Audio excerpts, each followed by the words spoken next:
Good evening and welcome once again to the Whiskey Cowboy Live. Tonight's date is October 30th, 2024. It is a Wednesday.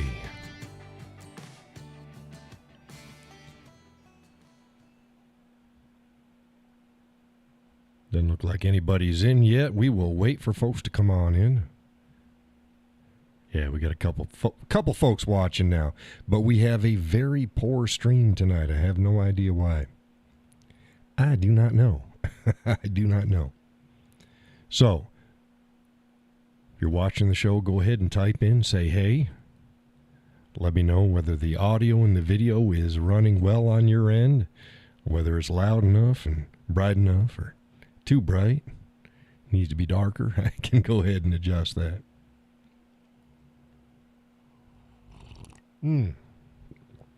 Tonight's coffee is chocolate covered strawberries from Dunkin' Donuts brand. Man, I am all stuffy. It's going to be an interesting show. Facebook follower counts past 9,600. So we're doing good. Still slowly growing. Oh no, let's see here. Check the. Still says the status is poor.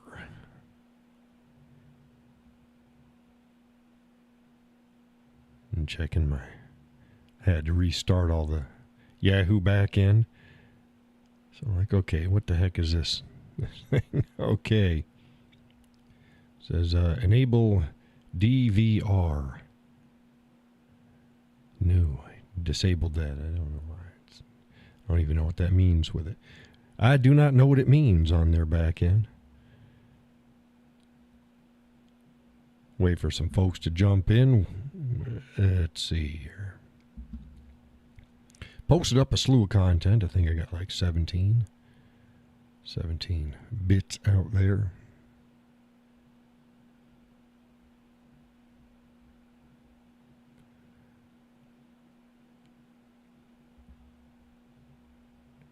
We're waiting. There we go. We got 4 folks, it says.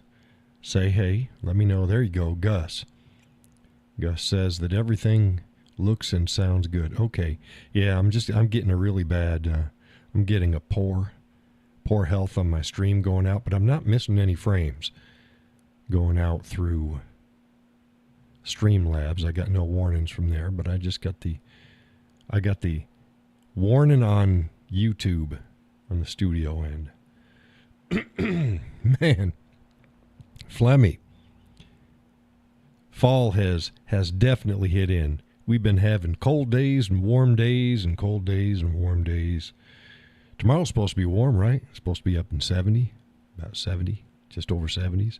Should be a warm Halloween for the kids. We just got we got like a bag of 150 pieces, and we're going to put them in a bowl and sit out on the porch and give them to the kids. And when they're gone, they're gone. Take one. Don't grab a handful.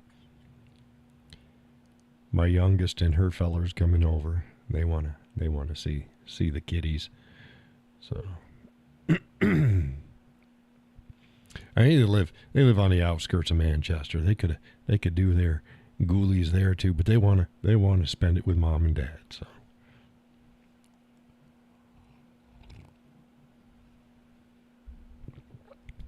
Woke up Sunday morning.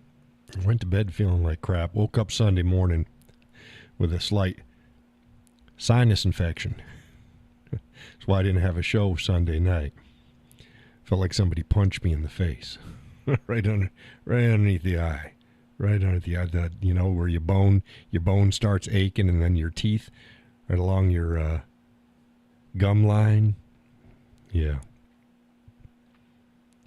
So I was fighting that all day Sunday and taking medication, and we're in migraine season, so I've been fighting that. But that's why there wasn't any show on Sunday. I didn't want to post up. I told folks I just wasn't going to do the show. I didn't get into it. Every time I say why, if it's either a migraine or something like that, and some people want to offer me advice, it's like, look, I ain't that young. I've been at this a couple days. Got it taken care of. Thank you, but I got it taken care of. Gus, you said that you had something going on the other day. What was going on? You had something busy going on? Gus is like, damn it, I ain't gonna type this shit. No, you said that you had something going on this week.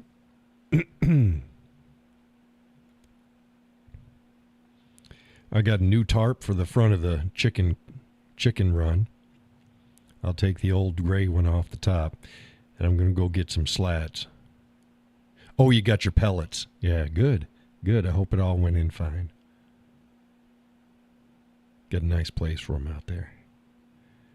But, yeah, I'm going to put some 1x2s up around some of the edges and then fasten those to the metal bars in the chicken run. So if the wind doesn't take it, boy, I tell you what, fall and winter, these parts pretty damn windy. And it's not so much the wind, it's gust. It gets gusty. Steady wind is fine, but the gust and the big gusts, it just rip the hell out of your tarps. We got a new tarp for the front of the Franken-Zebo. I'm going to string that up on a rope. I'm going to put it on a rope. So like a shower curtain, you can open and close it and then bungee on the bottoms. So that when it's windy out there in the wintertime, we'll still be able to be nice and toasty inside the Franken-Zebo because the other sides are pretty well enclosed except for the very corners. Gus says nice and dry now. Good. Yes. Yeah. Added a new roof and everything on his garage. I call it a barn. Looks like a barn. It doesn't look like a barn. It's a big garage. I call it a barn. It's the size of a barn. It's pretty big. Pretty big.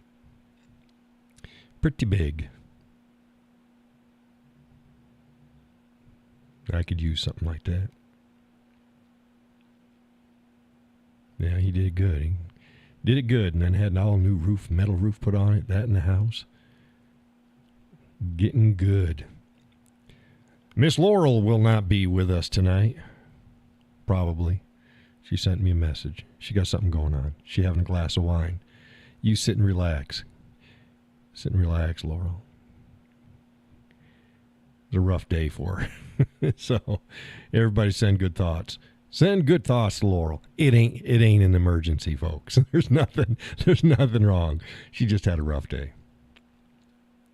That's not minimizing the rough day, but when you're in our group and there's something bad, everybody thinks the worst. No, she just had a rough day. Gus says it's never big enough. No, it's never big enough. No, it's bigger than mine. I don't have one. I got that little shed, and I put in the new carport that's used as storage. Now, that's nice. It'll be the first winter for it. I think it'll do just fine. I was like, yeah. I could use a couple more of those things. I ain't got the room.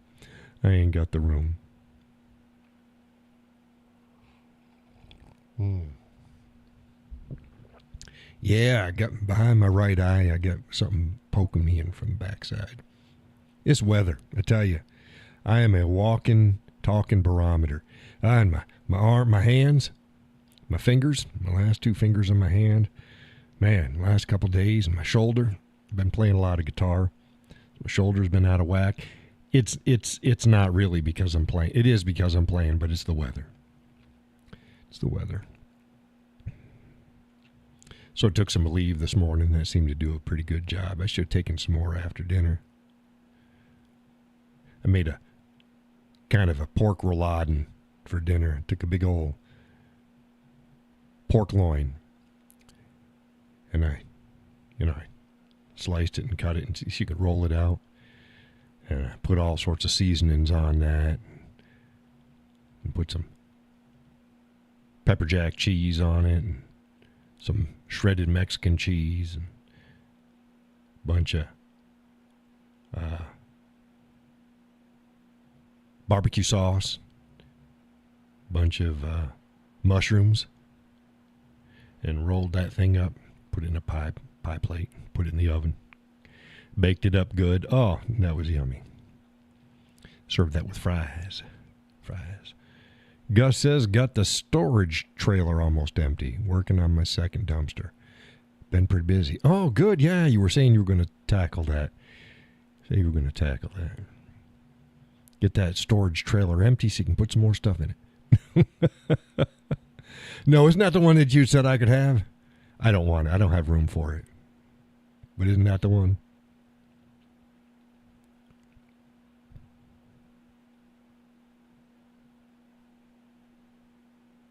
Gus has got all sorts of storage areas. He got some hoop storage, like my new one, but without the tops are all gone. It's just the hoops. They're skeletons. It's like a metal whale carcass out there. Ish. Where is everybody?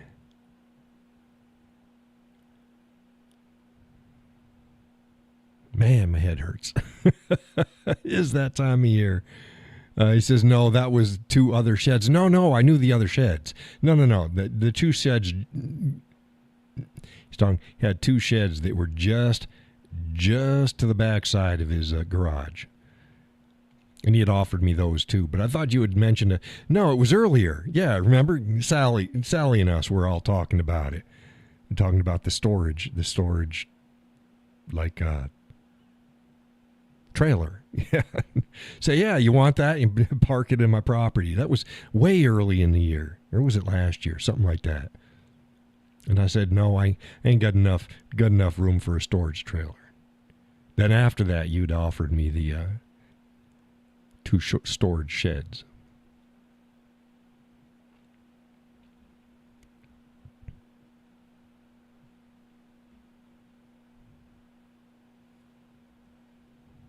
What we going down here?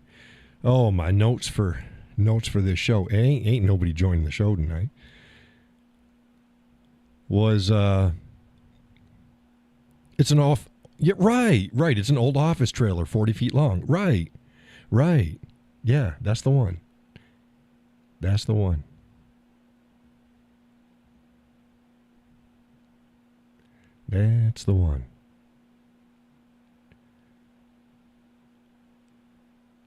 The thing I wanted to hit is election fatigue. This is something that affects the right, and it's not just the election. And it doesn't affect the left. See, the left loves controversy. They love drama. They love hogwash. So they don't get tired of it. They just keep going. The right, we got better shit to do. We'd like to move on. We're about done. I'm about done. The last week or so, I posted some limited stuff, but not much on the look. People's minds are made up. Now we're just in the shit flinging stage, and I'm tired of it. I'm tired of it. Ain't going to change any votes. Minus something catastrophic happening, no votes are going to change. We got what next week? Next week's the election. Actual polling day. A lot of folks have been early voting. I've already talked about that. I ain't talking about it again. Gus says it has no wheels on it. Well, yeah. Well, and roll it on logs down the road. Keep going. Oh, goodness. Gus says, yep, I'm done with the election. Yeah. And then you stop and think, okay, we're gonna have the polling day, and then the estimates are anywhere from 2 days to the weekend, maybe into the next week before it's all settled. Boy, we got a lot of shit ahead of us. Then you've got the hogwash after they announce who won. Then you got the hogwash happening. The left ain't going to be happy either way. If they win, they're going to be tearing shit up. If they lose, they're going to be tearing shit up. And it's for the nation and for society in general, it's a no-win situation. The left are still going to act like they're going to act. I'm hoping it's going to be minimal, but you know what? Just whatever. They ain't going to do it where I am. We had the nation burning for 2 years. It didn't happen where I am.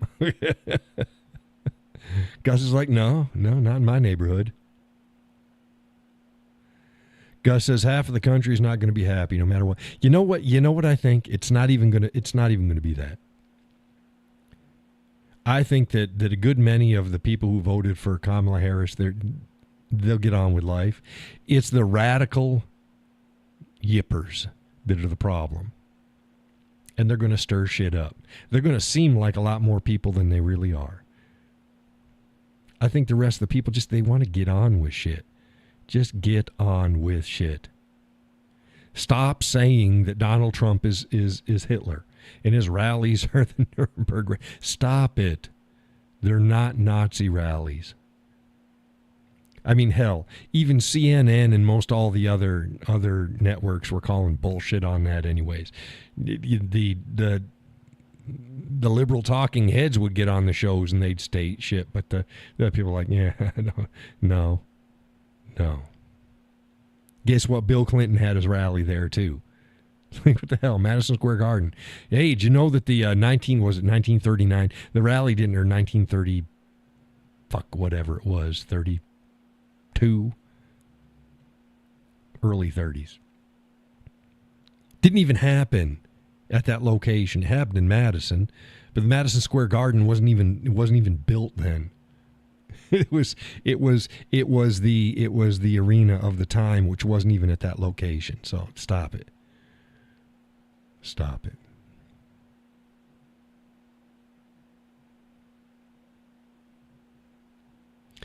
Man,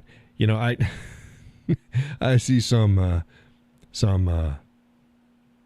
live stream folks, a few of them, a couple of, they wear sunglasses. I can see why. I could use some. I've got photosensitive eyes anyways. And then with all these lights, it's a lot brighter here than what looks. Because the cameras can't pick it up as nice. So you overlight. And then add a headache on top of that. Holy Toledo. Holy Toledo. Toledo Bandito. Hey, you see that Judy sent me the pictures of her candles and the soaps. I put up a post about them earlier today, so I got them ready to show on the show. Excuse me, she's only months late. I told her the first time she mentioned it, send me some photos. And she never did. Well, she did this a few days ago. She sent me the pictures, and I said, "I tell you what, I'll get it ready for the show and get it online for folks to see."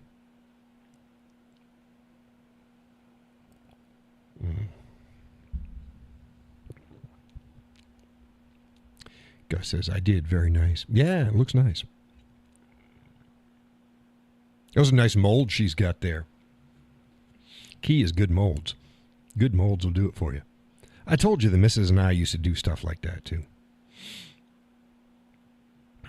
And we stopped. It's fun to do. If you can make candles, you can make soap. It's the same stuff. Here's another thing. If you can make candles and you can make soap, you can make chocolates. Again, it's the process is very same. And in fact, for a lot of the stuff, you can use the exact same molds. So, yeah. It's pretty cool stuff. It is cool. Neato bandito. Where is everybody? 20 after? I'm going to go ahead and pull those pictures up anyways. Let's see here. Here we go. There's some, looks like, there's got to be soap with bees on it. And it's got to be bees and stuff. It's got to be soap. Because there's no wicks. It's got to be soap. Oh, man. I am stuffy. Okay, here's some candles. Oh, look at that. There's a single wick over to the right and a double wick on the left. One of them is John. John Wick. Excuse me. I don't know. What do you say when you cough? You say excuse me when you sneeze. Do you say excuse me when you cough? It just sounds weird. It says I've got excellent connection now, which is fantastic. Okay, well, there's the two candles. My youngest does candles, too. She always picks up all of our excess wax because we have candles. Oh, here we go. Look at these Boots and Spurs wax melts. Gus says he made candles years ago, used to sell them at craft fairs. Yeah, I got a bunch of colonial candle making stuff there, but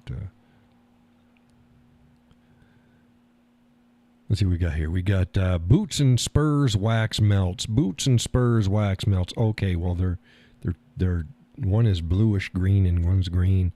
Boots and Spurs, there's blue. I guess they got I think they got scents or something on it. Boots and Spurs Cowboy Killer.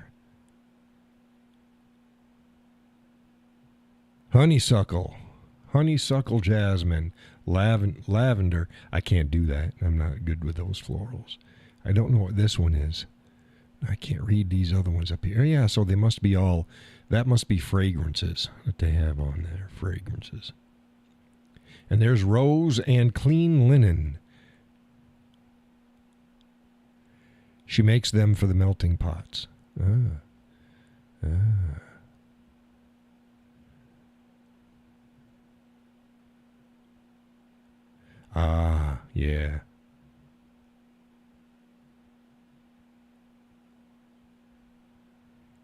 Yeah. It's a fun little thing to do. I do about the same thing, too. I cast in pewter. I need to make some new molds for my pewter. I got a crap ton of pewter out there right now. Guess what? Same process. Just a hell of a lot hotter. Hell of a lot hotter.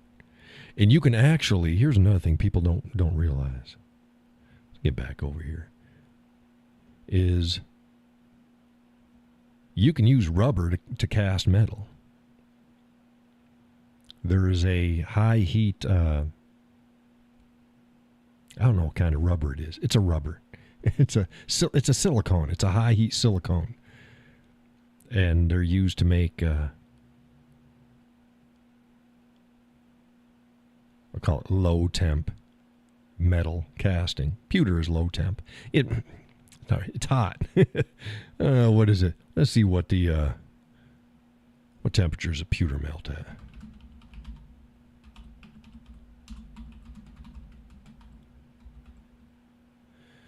Let's see, what temperature is a pewter melt at? Between 338 and 446. So you're looking at about 400 degrees. Pewter melts at. So you consider that a low melt. Well, what temperature is lead?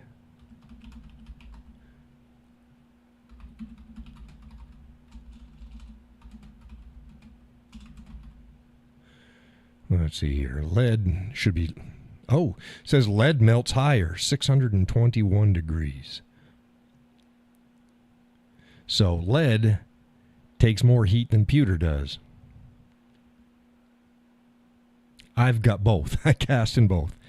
And I got molds for all the bullets that all of my black powder guns.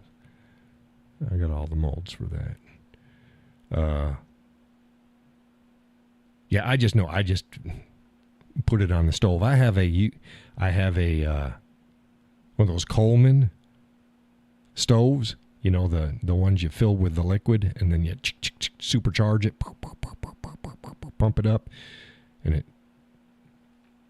high pressure's in, and then it goes. It's 2-burner camp stove, and that's what I use to do my casting. I got two of them. I only use one at a time, but I got two of the stoves. And, I just put it on there. Got the lead melting pots, and I got ladles and everything, and you just put it on the stove. And I don't pay attention to the temperature. When it's melted, it's melted. But, yes, pewter. Oh, you get. Don't wear pewter, you get lead poisoning. No, it's impossible.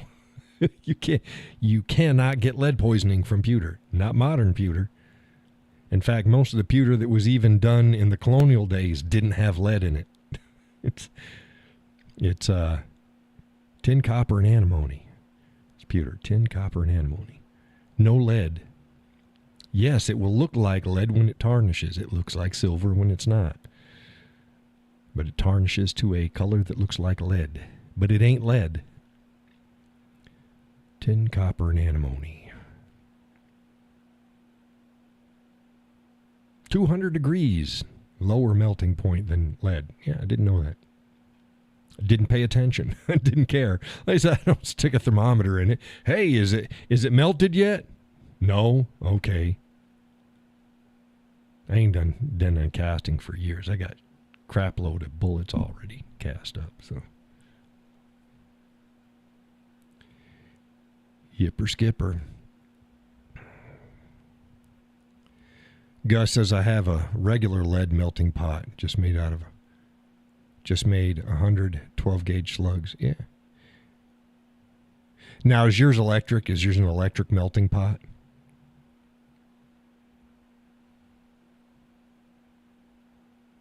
I think a lot of the reloaders use something like that, didn't it? An electric one? Yeah, he says yeah. They're handy. I got my they're cast iron, and they're like bowls with handles on them. And then to make sure they sit and they don't fall over, I got these like coffee cans. You take a coffee can and you cut it over, and you put that over the burner, and you set the pot in the ring, and it stays, and it's stable. Yeah. Yep. Not much I couldn't do if I had to do it. If the world ever came to that post-apocalyptic world, there's some of us out there we could do quite all right. We could do quite all right.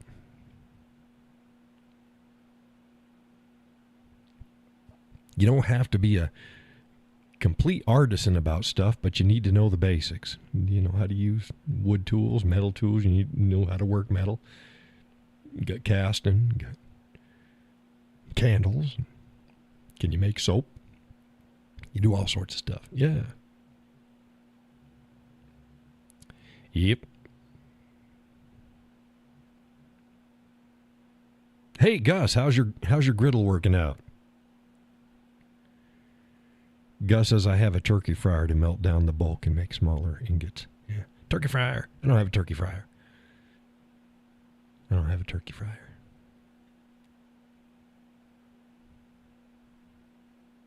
But yeah, a turkey fryer will work. As long as you have something that can contain the lead when you're melting it down, you're fine. You could do that.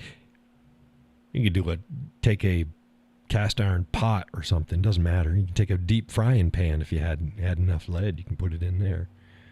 It's the same stuff that my bowls are in. They're not called bowls. I don't know. I got a headache. I don't know what the hell they're called. What would they be called, Gus? They're like a mini cauldron. It's got a handle on the top. Sally used it tonight. Yummy. Hey, fantastic. What'd she make? That's back to my griddle thing. She didn't use the turkey fryer. She used the griddle. Love her griddles. What'd she make?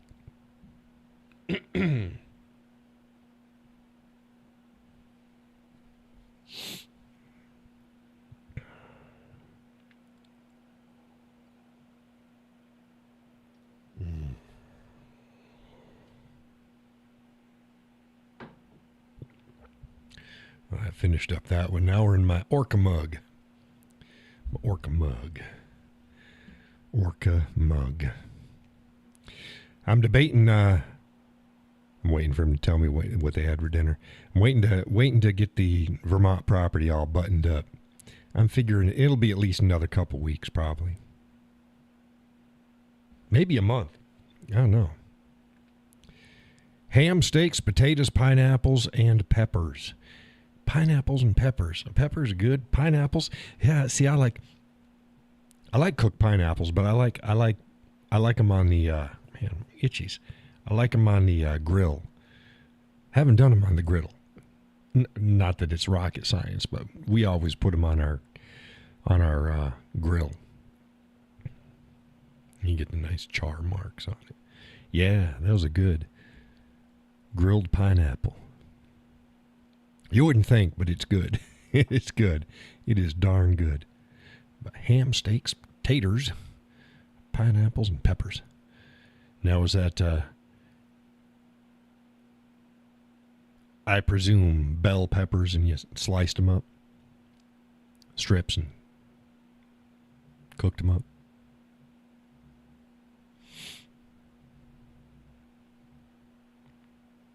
I love a breakfast on it. He says yes. I love a breakfast on the griddle. You do everything. Everything on the same griddle. Oh, it's awesome. You get your peppers and onions. Those, we don't strip them up. We dice them up. So we dice up our peppers and onions, and we get them all cooking. We get our taters. Taters cooking. Now, you can start with fresh taters. Dice them up fairly small. You can start that way, but it's best if you have stuff that are... Do them the day before, put them in the oven, get them at least mostly done, then take them out. Then you put them on the griddle the next day. It's like, oh yeah. So you get your ham, and you get your sausage, and you get your bacon.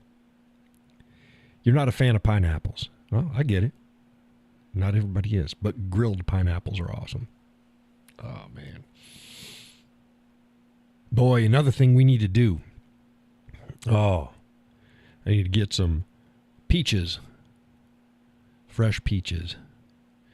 You can use nectarines, too. And you slice them up. You slice them up nice, and you throw them in a cast iron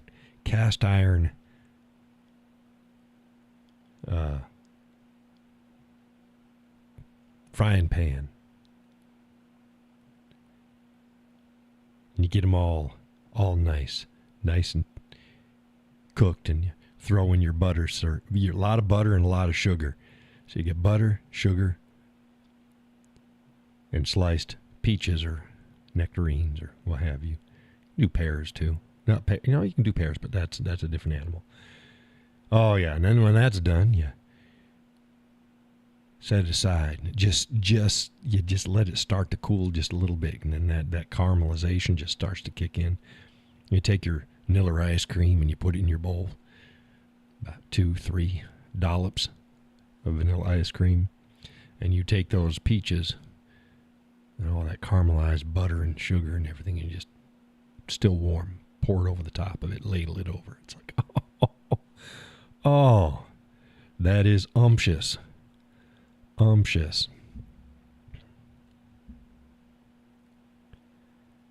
Gus says, well, not cooked ones. I like straight pineapple slices, nice, cold, and yummy. Yeah. I like them both ways. They're different. They're different cooked.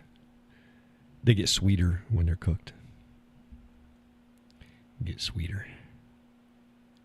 But yeah, I could imagine even doing that and then taking some pineapple rings and put it on the top of that. Grilled pineapple rings. Oh, my goodness. Oh, my goodness. Where the hell is everybody? We got an excellent connection now. YouTube is all happy. Excellent connection. Yeah, just you and me. I could have picked up the damn phone. Gus and I could be sitting in the living room with I lean back in my chair. So when I call Gus, lean back in my chair and take my cell phone, just place it on the top of my belly. And I sit and talk. Oh, goodness. Where the hell is everybody?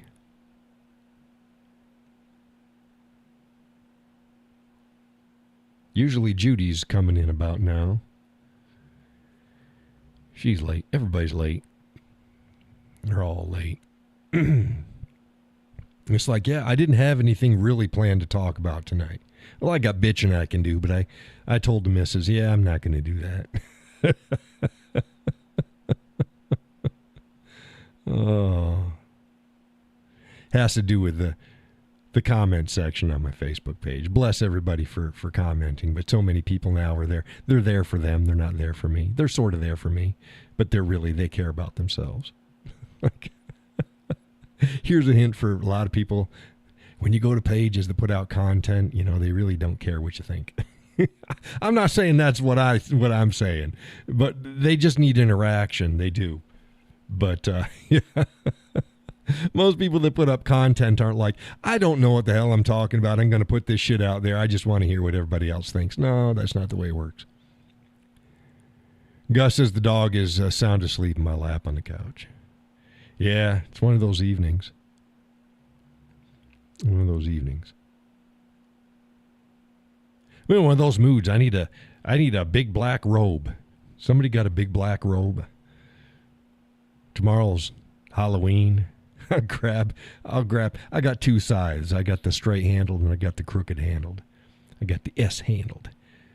I'll take the S handled. That's got the brush one on it. The other one looks pointier, but it's a grass blade. So I got the grass blade on the straight handled side, and I got the I call it a brush blade. It's a good bit thicker, and it doesn't have a point on it. Oh, it was there. It was there tonight. Yeah, here we're having it tomorrow night, 5 to 7. 5 to 7. So I grab the S shaped. They're elegant. It's nice. And stand out there and say, you take one piece of candy. One. Yeah, that blade on my curved handled sides. I think let's see if I think I got pictures up here. See if I can pull these pictures up.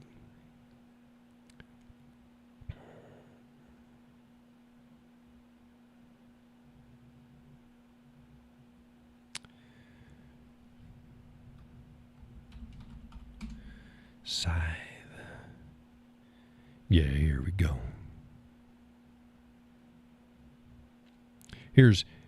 See, this has got a pointy. This is the one on the bottom. It's got the longer and it's pointy. But it's a thin blade.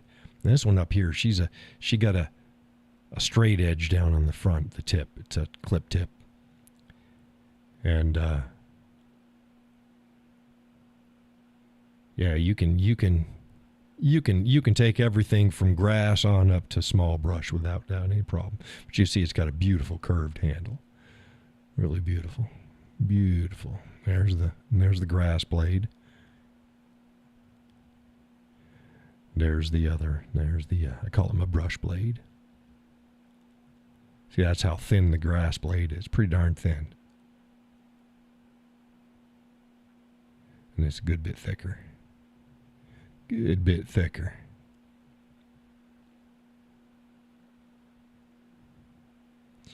Beautiful accoutrement. But yeah, I take the top one, stand out there and say, take one piece of candy, please. If you would, Mr. Dufresne.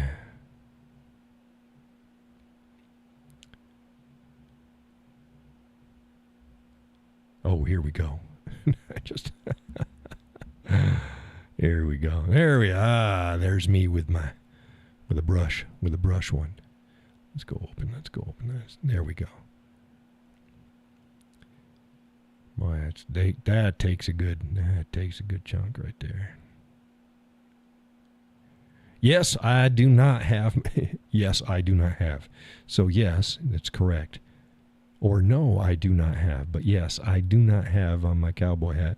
This is my New Hampshire hat. That's just out there working. If I'm just out there working, I don't want to get my hat dirty. Have to be a real man to use them all day. I've tried. Just like you. Yeah, I mean, it's here. There's a trick to it. You can do it. The young guys, they just don't. So the old guys, they're out there all day long, and they're just going away. The young guys, they're out there and like, holy crap, man, I can't but do this, but a short amount, because it's a dance. It's a dance. Let your arms drop, swing at the hips, sort of like if you're using a kayak. You move at the hips, your arms don't get tired out as much. Well, the using the scythe properly, unless you're just hacking, because sometimes you have to hack. But if you got a good swing and you just get going, it's a dance. It's just a dance. And every couple passes, each time you go, depending upon how long the field is, stop. Stop. You get out your whetstone. I got a whetstone that hangs down off the hip. Take the whetstone out. Give your blade a few extra. Give it a few strokes. Excuse me. And put your whetstone back in. Continue your dance. Don't rush it. Just do it. And you'll see the young guys get tuckered out. Oh, they think they're leading the way. No, you ain't leading shit.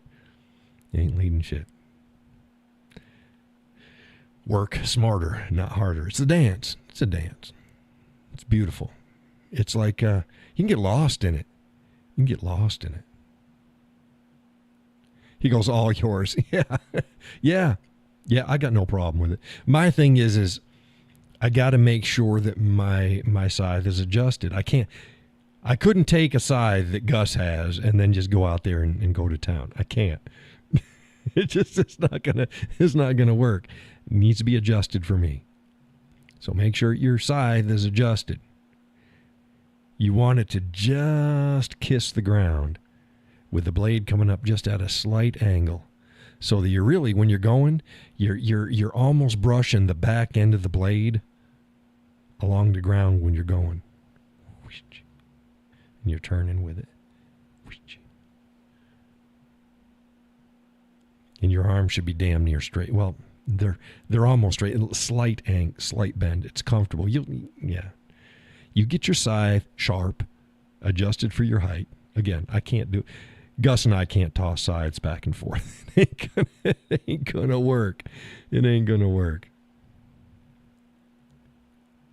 I do have to say, it's easier for me to use one adjusted for Gus than the opposite way. Because if it's too long, you're just not going to be able to get the right. You're not going to get the right angles. You're not going to get the right swing. If it's too short, you can bend down. Then your back's going to ache like shit, and your arms are probably going to hurt. But you can get the right angle. If it's too long, yeah. But yeah, beautiful. It's beautiful. You ever just watch guys out there that know what they're doing. Know what they're doing. It's just, it is so. It's whoosh, whoosh.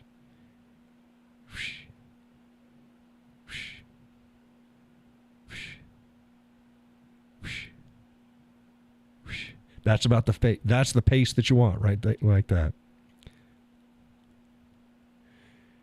Says you have a brush hook. That thing is a killer. Yeah. But yeah, you get a nice pace and get going. Beautiful, beautiful things. Keep them sharp. I gotta get mine sharpened again. Get mine. I got it sharp. I don't get anything. I do it myself. I get it done. Get her done.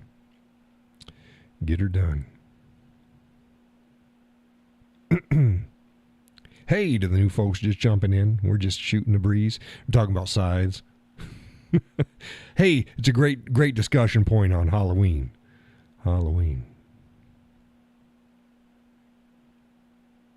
Kids were over Saturday night. While they were here, they had some friends. They say, hey, come over, we're having a Halloween party. And they didn't have any costumes or anything. We're having a Halloween party. I'm like, hey, do you got face paint? Yeah, of course they do. You got white and black? Yeah, of course they do.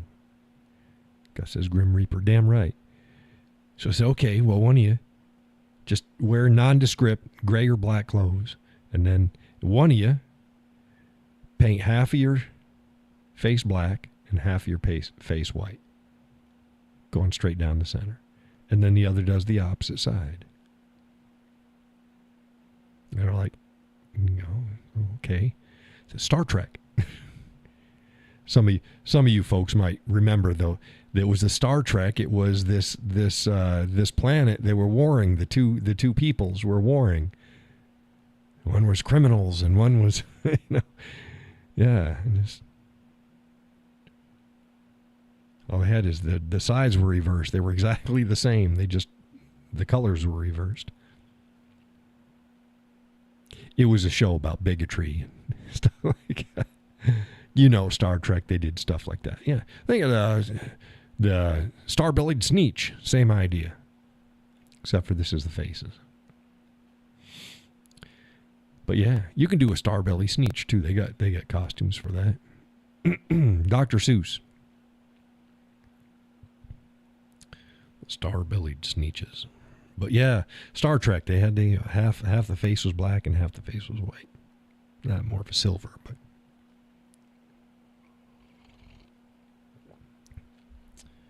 and they're like, I don't know what you mean. You're the same. He said, are you kidding me?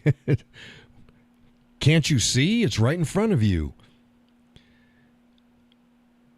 The right side of our face is white. And the right side of their face is black. Oh, goodness. Yeah. Original Star Trek series. Where is everybody?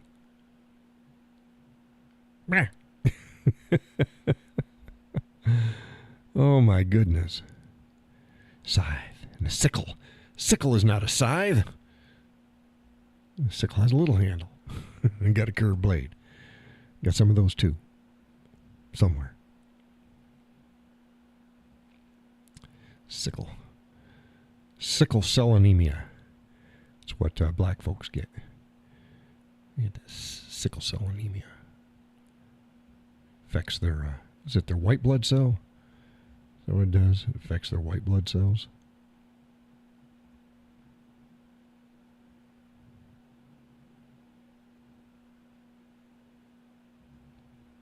Let's find out exactly. I think it's a white blood cell. Sickle cell anemia. A disorder that affects the hemoglobin, the major protein that carries oxygen in red blood cells. Oh, so it was red blood cells, not white blood cells. Red blood cells. And they call it a sickle cell is because a normal red blood cell is round. And a sickle cell that has the hemoglobin problem is shaped like a crescent, a sickle. Sickle cell anemia. Normally, red blood cells are disc-shaped and flexible, so they can move easily through the blood vessels. But sickle cells, on the other hand, are shaped like sickles. And they don't move very well, and they do not carry oxygen as well. Oh, the damn sickle cell. There's a picture right here. Let's go right here. Sickle cell anemia. Here we go. Internet on. There we go. See, there's a normal red blood cell, and then a sickle cell. And these are the blood vessels. Blood vessels.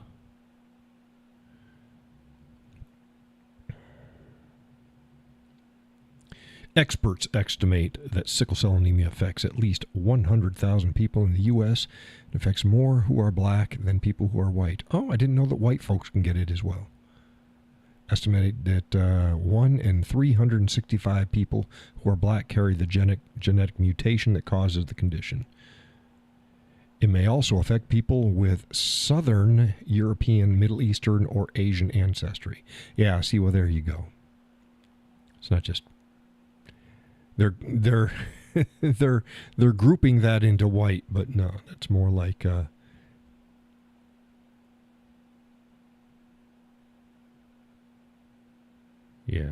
Eastern European. I would probably be like Hungary and Transylvania. Oh, Transylvania isn't even called Transylvania anymore, is it? Let's find this out.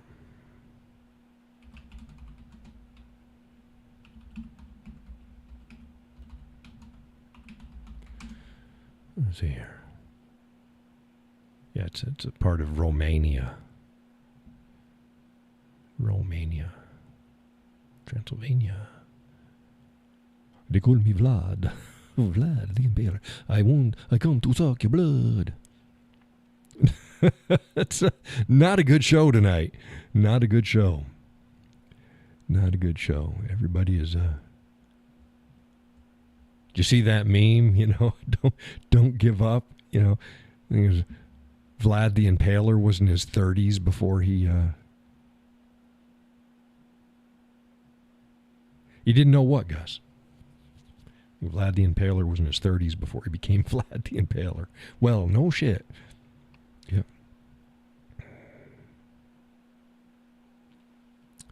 Transylvania, historic Eastern European region, now in Romania.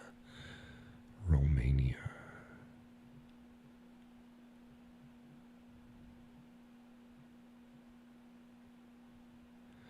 Siebenbergen. Siebenbergen. That's what's the German called. Siebenbergen. Siebenbergen. About Transylvania? Yeah, I knew it was over there someplace. Siebenbergen means 7 castles in Germany. In German. So the Siebenbergen area, which is Transylvania, which is now a part of Romania, and evidently had 7 castles that made up the kingdom. Yes, sir.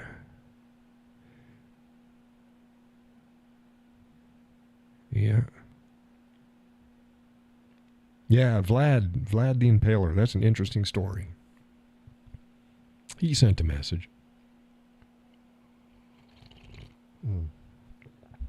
Yeah, I'm in season 6 of Vikings again, so. I thought it was a country. Yeah, it used to be. It used to be its own country. Yep. Long time ago.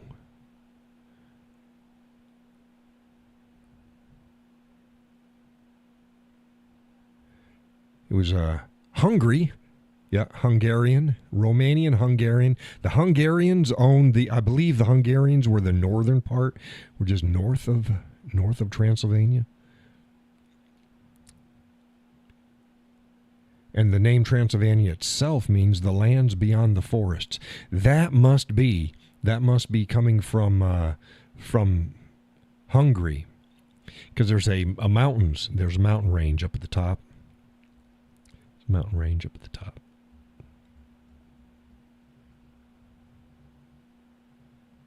Let's see this map. Yeah, here we go. I'll pull this on up for you. No, I want to see the map.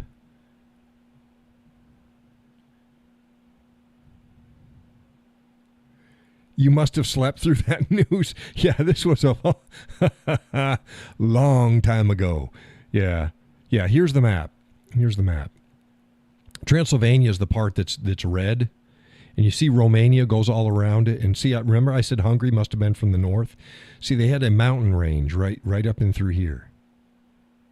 Right up to the northwest of Transylvania. There's a mountain range right there. So yeah, they were constantly, the Hungarians were coming through. Bulgaria is below. Serbia, there's Serbia, southwest of Romania. Moldova, northeast. Ukraine directly north, and then going east as well. But yeah, Ukrainians, Transylvanians, Romanians, Bulgarians, Serbia, Hungary, those would be Eastern Europe. More brown-skinned folk, closer to the Middle Eastern. The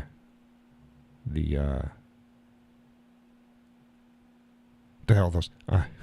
Tired, got a headache. You know those folks that came in from the Persians. Here we go. The Persians come in.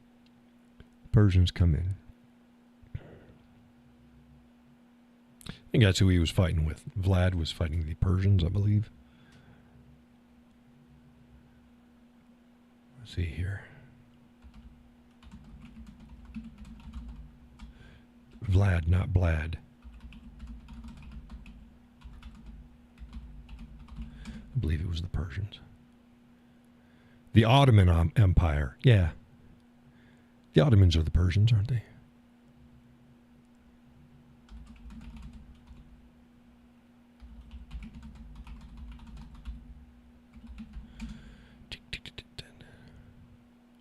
No, it says at no point did Persia belong to the Ottoman Empire. So the Ottomans must have been... the Persians had a monarch in charge. The Ottomans had a sultan. I'll be darned. I'll be darned. Ottoman-Persian wars, Ottoman-Iranian wars between the Ottoman Empire.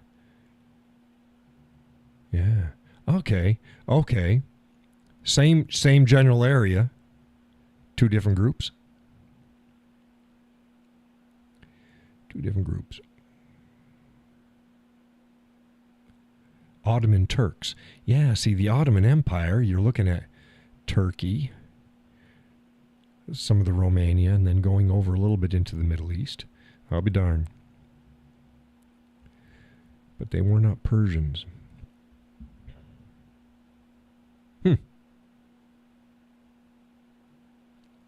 The Persians practiced Zoroastrianism, where the Ottomans were Muslim. Persians were Zoroastrians, and the Ottomans were Muslims, which is probably why most people think about, because Persians, I believe Persians now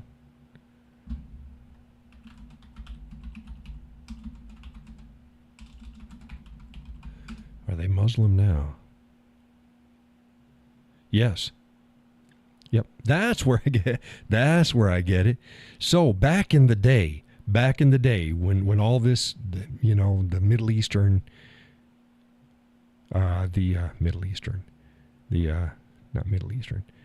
Middle Ages, the Persians were Zoroastrians and the Ottomans were Muslim. Nowadays, the vast majority of Persians are Shiite Muslims.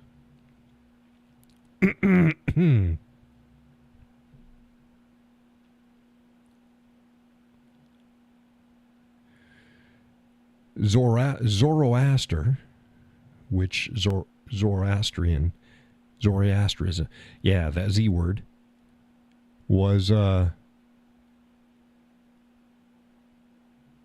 he was around, he was a prophet who lived during the first half of the first millennium BCE. It was a long time ago. So now both the Ottoman and the Persians who would have lineage, they're Muslim now.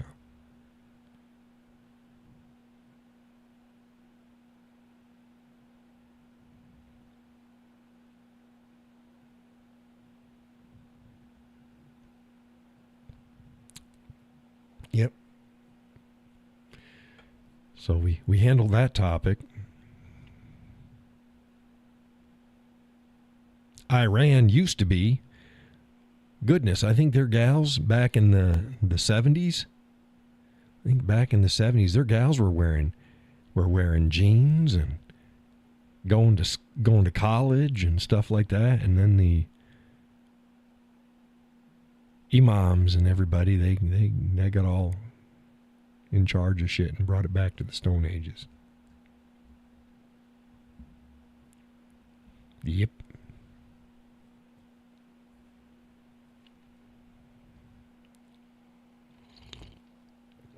So did you learn anything aside from Transylvania? Got some more information tonight? So we know? It's like, no, the Ottomans were Muslim. I knew the Ottomans were Muslim, but I thought the Persians were Muslim too. But back when the Persians and the Muslims, or the Persians and the Ottomans were going back and forth, a lot of similarities in their cultures. But one is Zoroastrian and one is, see, if I don't think about it, if I don't look at the word and I just say it, Zoroastrian, I'm sure you've all heard that name before. Zoroastrian. As long as I don't look at it, I can say it. And then The Ottomans, yeah, boy, and that's people talk about. Oh, the whites dominate. It's like, yeah, you didn't remember about the Ottoman Empire, did you? You didn't know the Persians before the Ottomans, Romans. Sorry, Romans took over a good part, and they weren't white like you'd think white is, but whatever. And they're not European whites. People hate the European whites. And then the Mongols, holy crap. Hell, the Mongols took over damn near all of the area just shy. All the Middle East, the East, the Middle East, and then into Southern Europe. The Mongols. Do you know that European whites, what we consider white, is anywhere from 7 to I think about 12%, 7 to 12% of the Earth's population. We're a minority. Yes, sir. Yes, sir. We are a minority.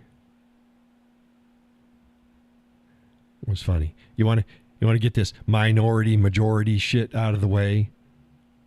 The people that bitch about whites in the United States would still consider them a majority if you went to China. It's like, yeah. See, it has nothing to do with the skin color. It's a power dynamic. You don't like the people who are the majority here, but we're not the majority in the world. And there's movements even in Europe. They're trying to get the global majority to have a bigger proportion in areas in Europe. So, yeah, they want to brown it. And hey, it is what it is. Just say it. Don't try to act like it's anything else other than what it is. What if whites did the same thing? They go, what we want to do is we want to spread and we want to dominate all these other areas. No, it doesn't happen. The only thing that happened is the conquest of the Americans, of the Americas. That's about it. It's about it. And that continent, both South Central and North America, were ripe for conquest because they were still living in the Stone Age. And a lot of the areas, like North America, very sparsely populated. Gus says, did you see in Japan they held a Trump rally? I didn't see that. I did not see that.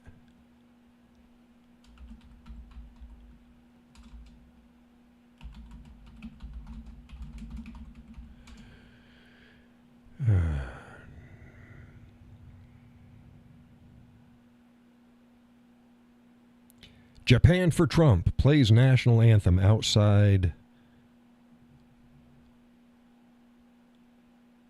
Oh, but that's in Las Vegas. Trumpet man.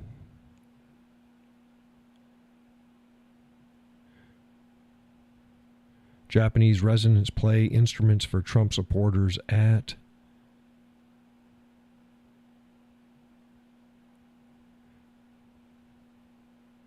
Oh, okay, here we go.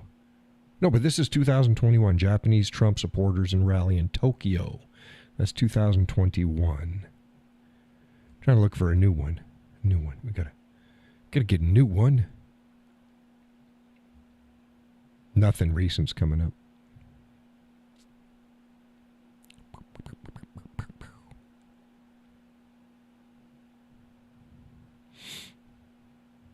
But yeah. I think that the whole world would breathe except for enemies of the United States, breathe a collective sigh of relief when and if Trump is put back into office. Can I have that insufferable cackling harpy? Oh my God! Did you see her in D.C.? It was D.C. her last rally. If she was at. She can't do hand gestures right. She can't. She's fake and stiff and same lines, same lies. It's terrible.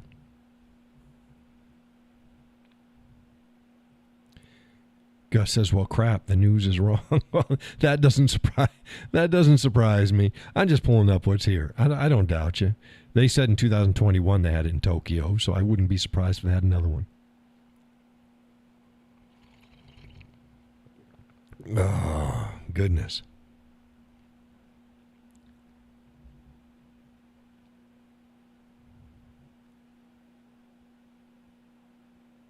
Oh, Trump, New York City rally. Oh, Japan election and more.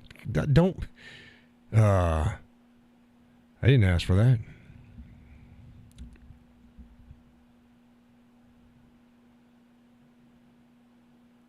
Now there was Trump supporters from Japan. Article from Japan Today.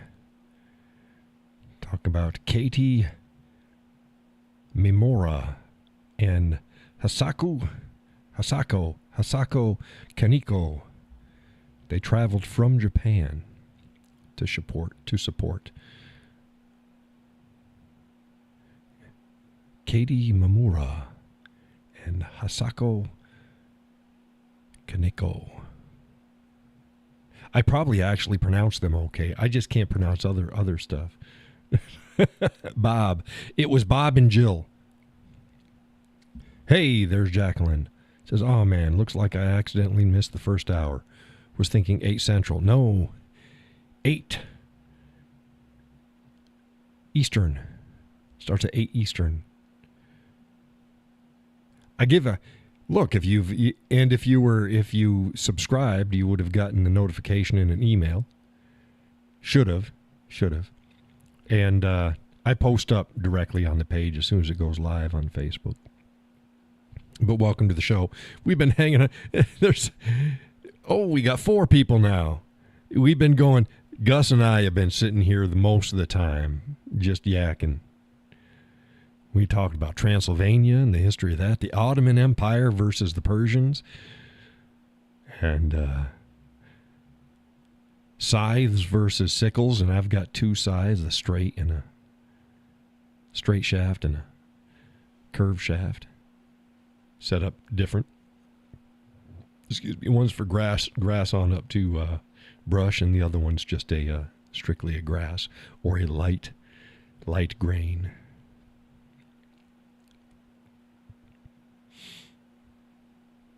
Yeah, we were talking about all sorts of stuff. We were talking about you, Jacqueline.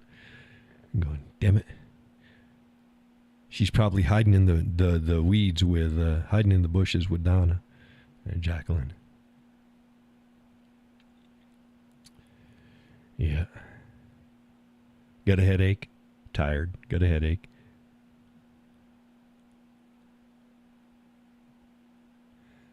Jacqueline says, I read your whole guitar post, and I don't even play an instrument. No, it's a good... No. Comes in handy. I got a couple of them posts out there. I brought that back up again. Gus says, we were just thinking, let's just call each other and chat. Yeah. He said, if it was just me and Gus, I'd just call him on the phone. Sit in the recliner with my cell phone on my belly, and that's it. Hey, Gus, what's up? What's up, Mr. Gustus?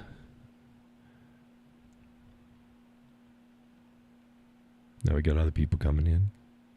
So it was a slow start. Again, we were all over the place. Yeah. So y'all can start the show from the beginning again, and you can get all of the neat information. Zoroastrianism. That's what the Persians were. The Persians are Muslim now, but they were Zoroastrian when the Ottomans were around. Yep.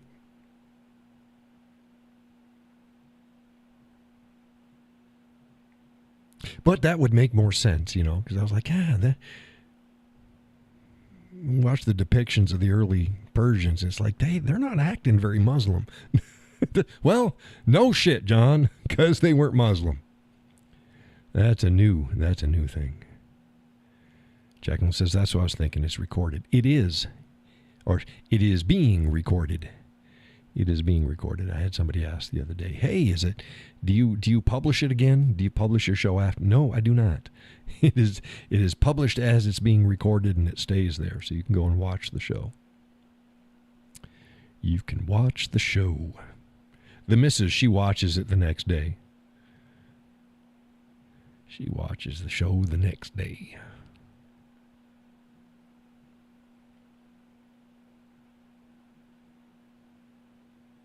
Yep. Yeah, I talked about soap and candles and metalwork and casting stuff, and we talked about all sorts of stuff. Went all over the place. Like we used to do, except for we used to have a lot more people talking. Now it was just Gus going, uh-huh, and me running my yapper. Running my yapper. Oh, it's funny on Facebook, a lot of people, "Where were you? Where have you been all this time?" I just saw your page. So I've been there. It's been there for a decade. Facebook's been hiding my shit. Doesn't want anybody to see it. Welcome to the ride. Welcome to the ride.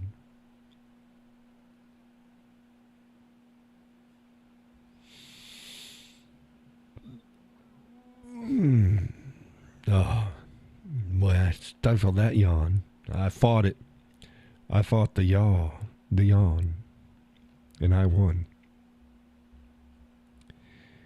Yipper skipper. Now what else we got going on here?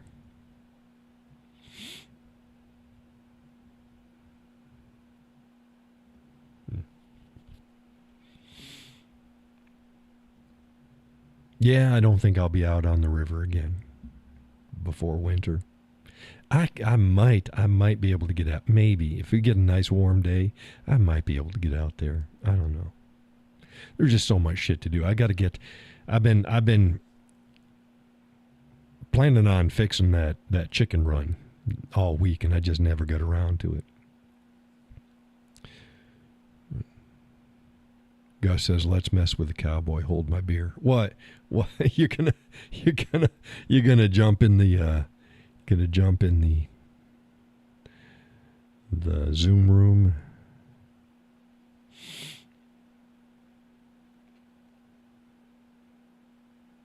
I'm still waiting on message on the dulcimer. Oh man, I'm just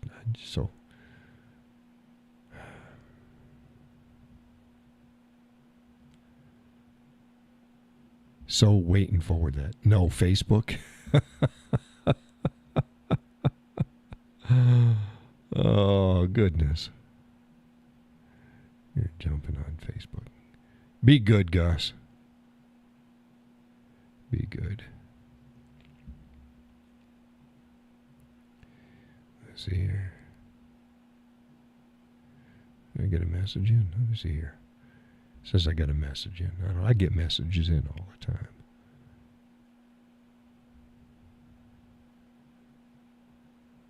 Nope. Jacqueline says, "I'm worried. AB, what happens after the election regardless?" Yeah, we covered that too. Yep. Yeah. Like if the left wins, they're going to tear some shit up. If the left loses, they're going to tear some shit up. If Trump loses, I'm definitely not going to believe this election. There ain't no fucking way. Ain't no way. Did you hear Gus? He's taking the lead in New Hampshire now, too. Yep.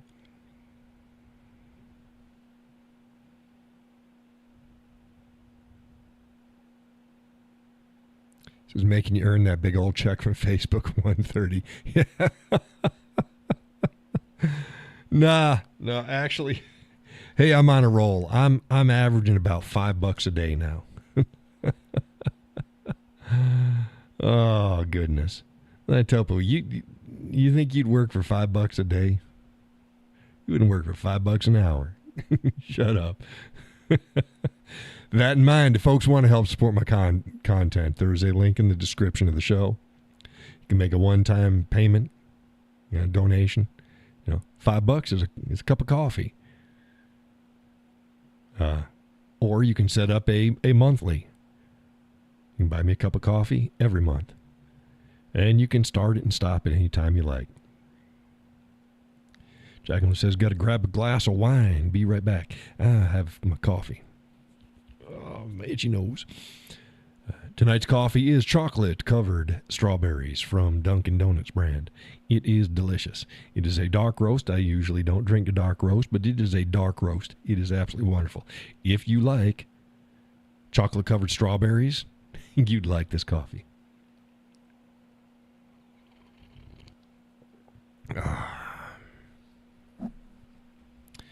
Goodness gracious. Did you do something? I'm going to reload my Facebook page and see whether Gus is give me problems on there. I don't see any notification.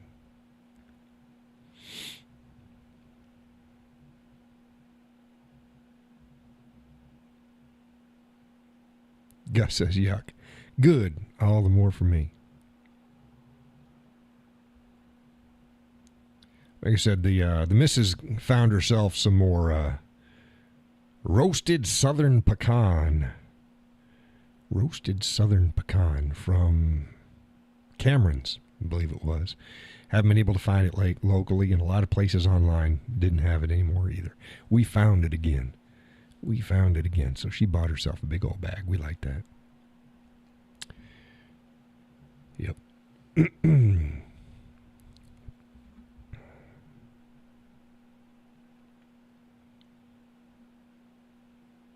Gus is saying, yuck, it's good coffee. Hey, Judy. Says, howdy, y'all. Sorry I'm late. Hey, it's been Gus and I damn near the whole show. And then finally Jacqueline showed up, an hour late. She thought it was 8 Central, and not Eastern.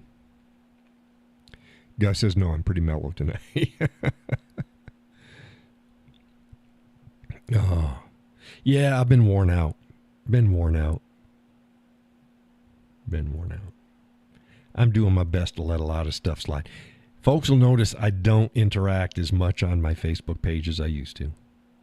I try to hit likes when I can, but I let a lot of comments go.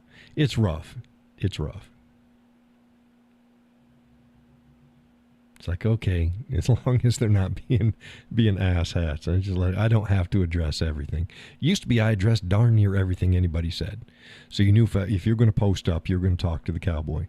Not so much anymore. I still do. I hit some things up, but not like I used to. I can't. For my own sanity.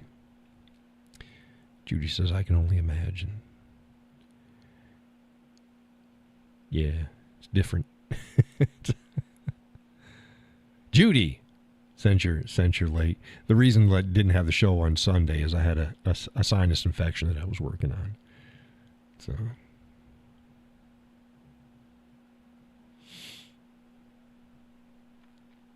was not doing good. Like somebody punched me in the face. And heck, all week has been stuffy as all get out. Gus says, as long as they're not jack wagons, let it go. Yeah, I try. Here's the problem, though. And I've explained this before. I spend time and careful thought in putting what I put out there. And then people will run with it in a different direction. It's like, no, I'm not saying that at all. Or they'll put up stuff that's just wrong. And it's what a lot of people think. It's like, I can't put out all those fires. I just can't. It'd be easier, same amount of work, but it would be less stressful if I was getting paid for it, and I'm not. So, Judy says, oh, that is awful. Those things suck. They do. They do. So I got rid of most of my sinus infection, but then I've been getting migraines on and off. Welcome to fall. Welcome to fall. So it's been fun. Got a headache tonight. Somebody's poking my right eye out from the backside. But I'm here. I told the missus, I got to do it. I don't think I've ever canceled both shows in a week. Like, no, I got to get at least one of the shows in. So, but I didn't say what it was on I just said I'm just not doing the show on Sunday.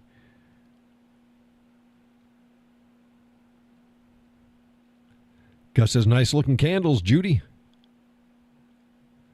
Judy says, I always say I'm allergic to Oklahoma. Oh, God. That reminds me. My youngest, she sent me a video. It's a guy in the shower. You can't see him.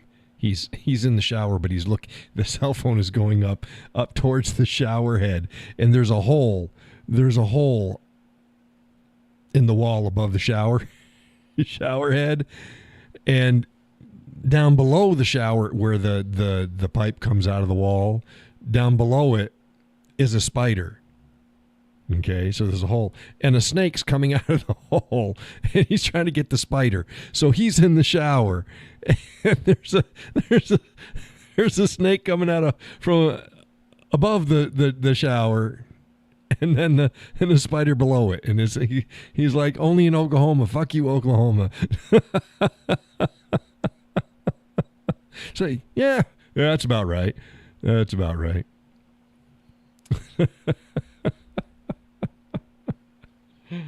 Only in Oklahoma. Yeah, and before I even, it's like, this is down south, isn't it? That's not New England. That's not New England. It's like, no, yeah, it was Oklahoma. It was funny. Yeah, we showed the pictures up on the show tonight of your stuff, Judy. Said I would. See, look at this. Let's go here. Go back over here. Go back over here. Put out a lot of content today. There we go. Look at that. See, there it is. Judy says I would straight out have a heart attack. Yeah. It wasn't a big snake because it wasn't a big hole, but it was a snake nonetheless. You're coming out of a hole just up above the shower. Think, oh my goodness.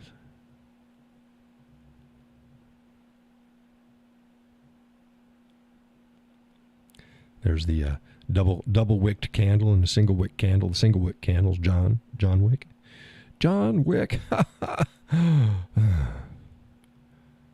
Those are your wax melts.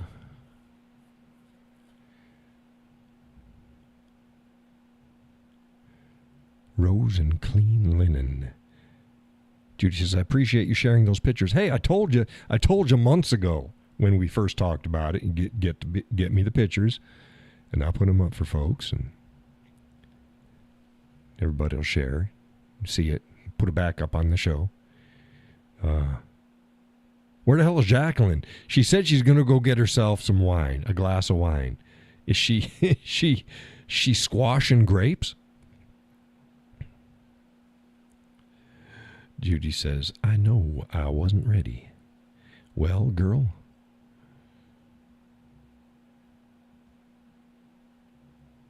Oh, look at those hearts. Yeah, we talked about. There's Jacqueline. See, there you go. See, showing the pictures again. These are Judy's stuff. Purple toes? What the hell are you talking? Purple toes. What the hell are you talking about? Purple toes. I don't see purple toes. I don't know what you're talking about. Yeah, we're talking about because if you can do soap, you can do candles. If you can do candles, you can do soap. If you can do soap and candles, you can do chocolates because they use a lot of them can use the same exact molds. If you're familiar with that melting process, then you can melt things. You can do gold, silver, do all sorts of stuff. I do pewter and lead. So we went over the melting. Pewter melts about 400 between the upper threes to the mid fours, and lead melts at just over 6. And no, there is no lead in pewter. Tin, copper, and antimony. Oh, Gus is messing with. Oh, grapes. There we go. Yeah. I'm tired. Yes, purple toes. Purple toes because of the grapes and the wine. Purple could be red. Don't have to be purple. Purple. Grape ape. Grape ape. Didn't he? Wasn't he the one that rode on top of the van? Wasn't that the grape ape? Rode on top of the van. The giant ape.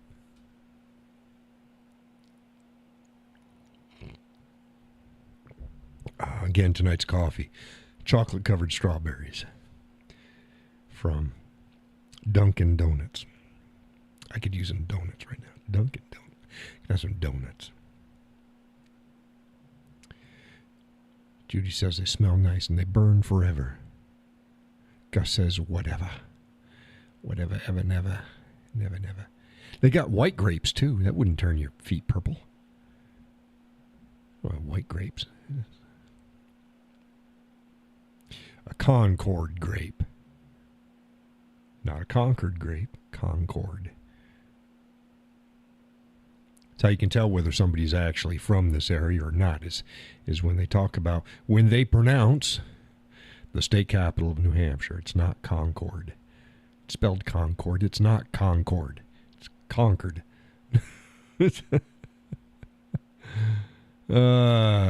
Jacqueline says, makes me remember the I Love Lucy episode. Yeah, they were doing grapes, weren't they? Yeah, they were. Then another one, they were working the assembly line. They were making, what was it, cakes? Was it cakes or cupcakes? They work in the assembly line. It was some sort of a food. Some sort of a food. Drew says that was funny stuff. Yeah. Oh, was it chocolates? They were making chocolates? I don't remember what they were making. I know that she was stuffing some of it in her mouth. Oh. Yeah. It's been a minute or two since I've seen that one. It's been a minute or two.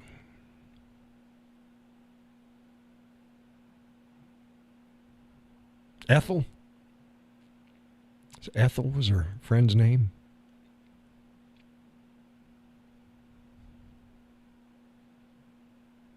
Ethel. Ethel Merman? Ethel.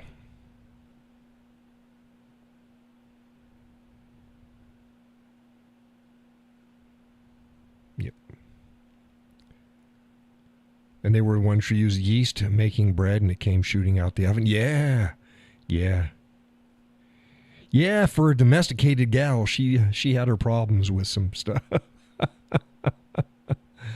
Lucy, Ricky, Fred, and Ethel. Yeah. Yep.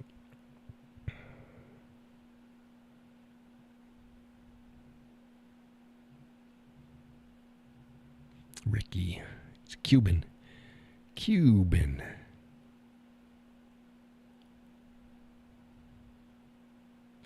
Ricardo. Not to be confused with Ricardo Montalban.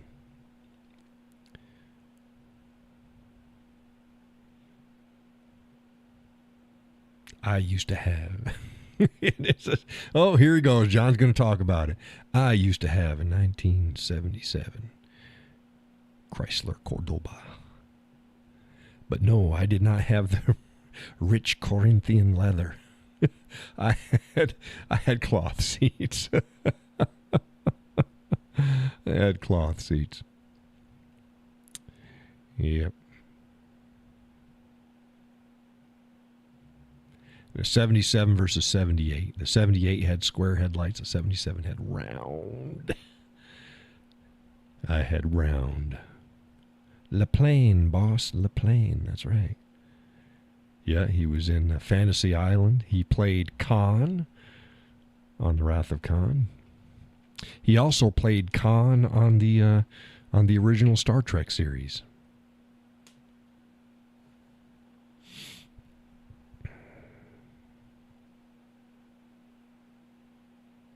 I honestly can't tell you any other thing that he did. What else did he do?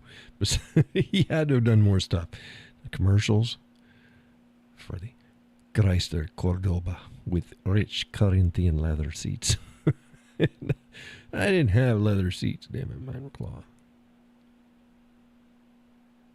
Green, just like the car. Green.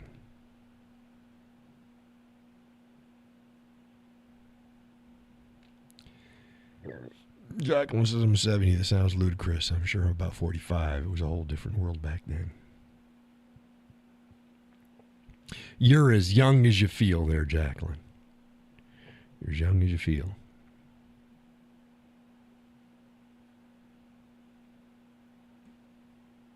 Yipper skipper. Yeah, I don't know what else he did. What else the hell did he do? I don't remember, man. I could look it up, but I'm trying to think. Fantasy Island. Car commercials. Star Trek.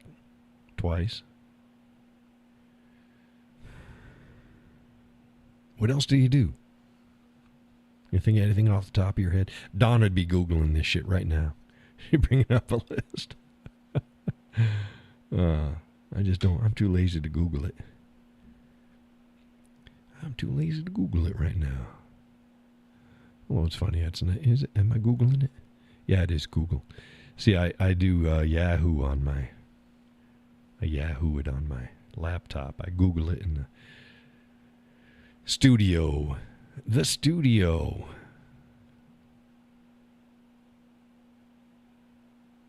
Oh, my goodness. Hey, some of you ain't ever seen all the studio. Let's see if I think I posted up. Studio. My original studio used to be part of my weight room. And it was in a corner, and it was here we go. That's me in my original studio. And it was in a corner. And of course I've got sound stuff. I got sound stuff in the new studio too, but that was my studio.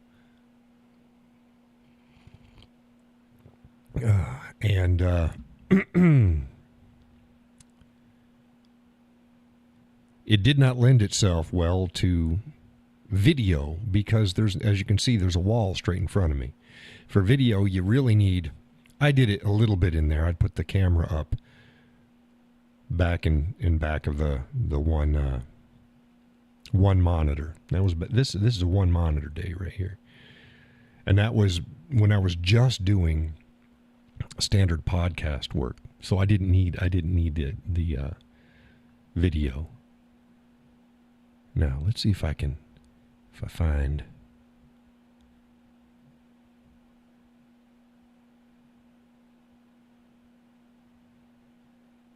Okay, here we go. No, I can't go with that one because that's in the process. In the process shot. That's the other one right there. No. Oh, watch this. I'm going to show you all a picture, a video of what the studio looked like before it became my studio, this new one. Now watch this.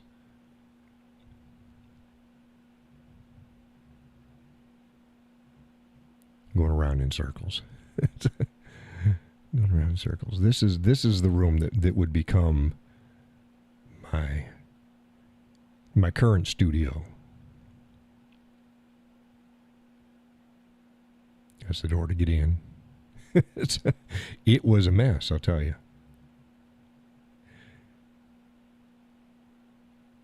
This was actually my youngest's bedroom. It was a work in progress.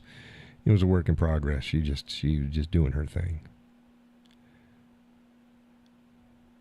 But okay, that's what the studio looked like before the new studio looked like before I actually.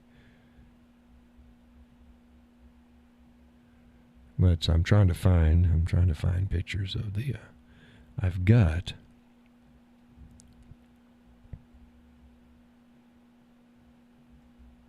Doobie-doo. I got pictures.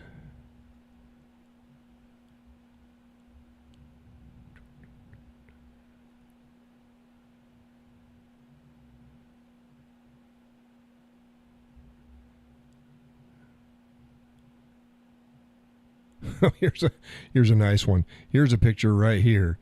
This was part of my studio wall. The walls in my studio are this. It's a I don't know. It's a green. It's a green. I don't know what it's called. And you can tell this is the first coat with the light part, and the dark part was the second coat. But of course, you couldn't see it till it dried. So I was like, oh shit. I had went and covered some of the other areas because it looked like I went a little thin. It's like, no, I had to paint the studio. I think it was 3 times 3 coats to get it right. 3 coats to get it right. Okay, now let's come on, let's go and see where are pictures of my studio.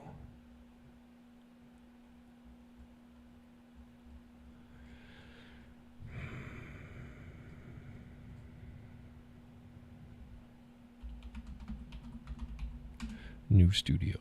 Let's try to go. Let's see if it's gonna. Well, these are some pictures. This is one corner. I got my whiskey barrel. Y'all still there? Can you hear this? Say something. Type up something. There's my whiskey barrel in one area of the studio. And this is another area of the studio. But this, I've got a table over here. I got a table. I got pictures on the wall. The edging's nicer. I've got soundproofing up on the ceiling. Nice carpet right here where the edge of the carpet is on the right hand side. It starts where my desk and all the other. Oh, here we go. Here's the pictures of the studio. Here you go. Thank you. The whiskey barrels ain't cheap. So I went out and I picked that whiskey barrel, and the missus was, hey, why don't you get 2? It's like, no, these things are expensive. I picked the one that I liked, and there it is. This is the one quarter of my studio. And then it's put outside for a while, so then it got a little bit of water in it, so the wood got swelled up and heavy as shit. I had to have the kids come and help me bring it up to the studio because it's the second floor. I couldn't do it by myself because the stairs going upstairs have a lip on them, so the dolly would hit the lip of the stairs and not go over it. So we need two men to do it. So me and a younger fella got up here. So this is the corner of my studio here. And of course you got the soundproofing or sound deadening. It stops echo and everything. And then we turn, and there we go. There we're looking at the same corner of my studio.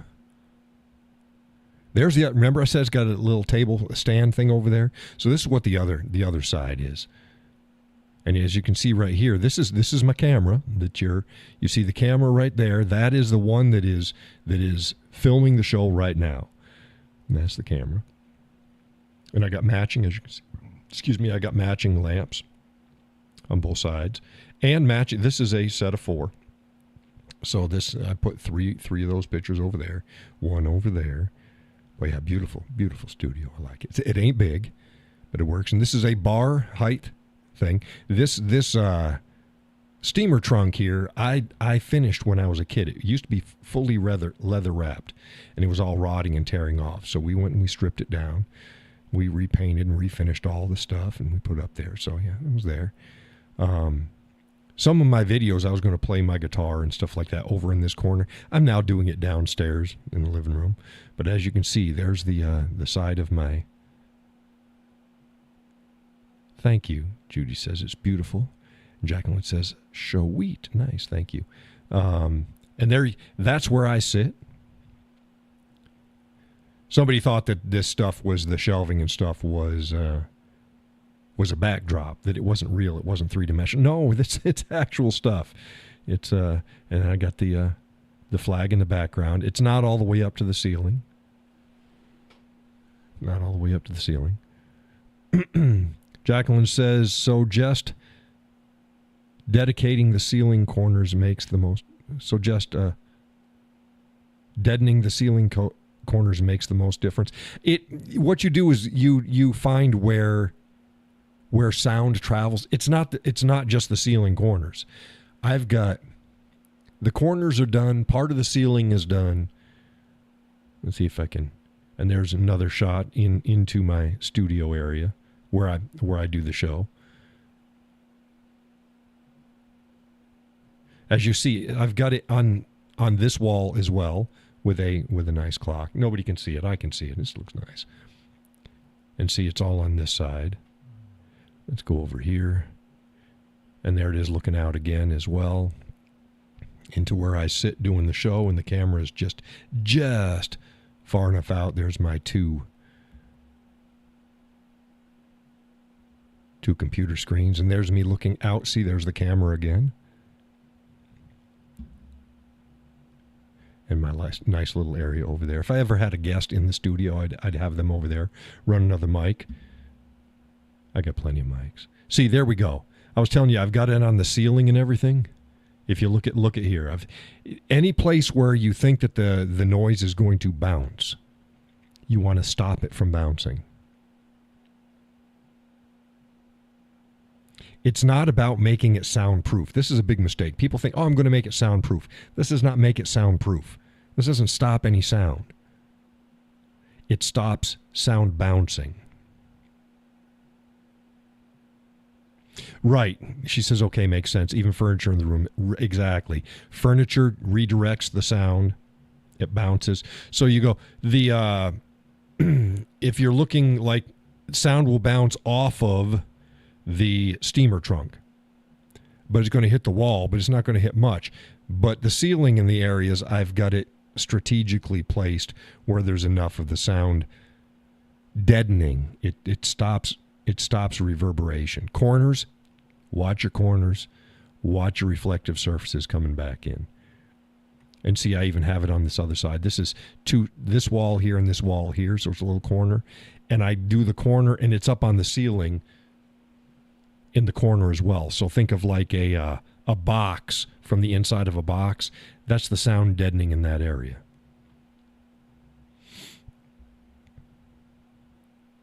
So yeah, you've got it in strategic. You build your sound deadening in accordance to everything else that you're going to do in the room. That was the last thing I put in. I put the furniture in, I put things in, then said, okay, where's my bounce going to be? And then I mitigated it reasonable. And of course, the carpet on the floor, same way, deadens the sound. You put a rug on it, carpet, what have you. Cloth furniture does better than hard furniture. Like this has a lot of hard surfaces, not the best. It'll bounce off of it, but if they were cloth covered, deadens the sound even more. And my camera, as you can see right here, it's not on a tripod. I've got tripods, but everything for the studio for the live stream is, see, it's connected to it. Everything's connected to it. My mic stands, my camera, everything is connected to, I call it the desk. It's a table. It's connected to the table. So it's not taking up any floor space. But yeah, you're now looking exactly where the show is. Every time I do the show, it's from the studio. So when I say the studio, that's where you're at. You know, a lot of people, it's a real studio. It ain't huge. It ain't huge. But I like it. It's me.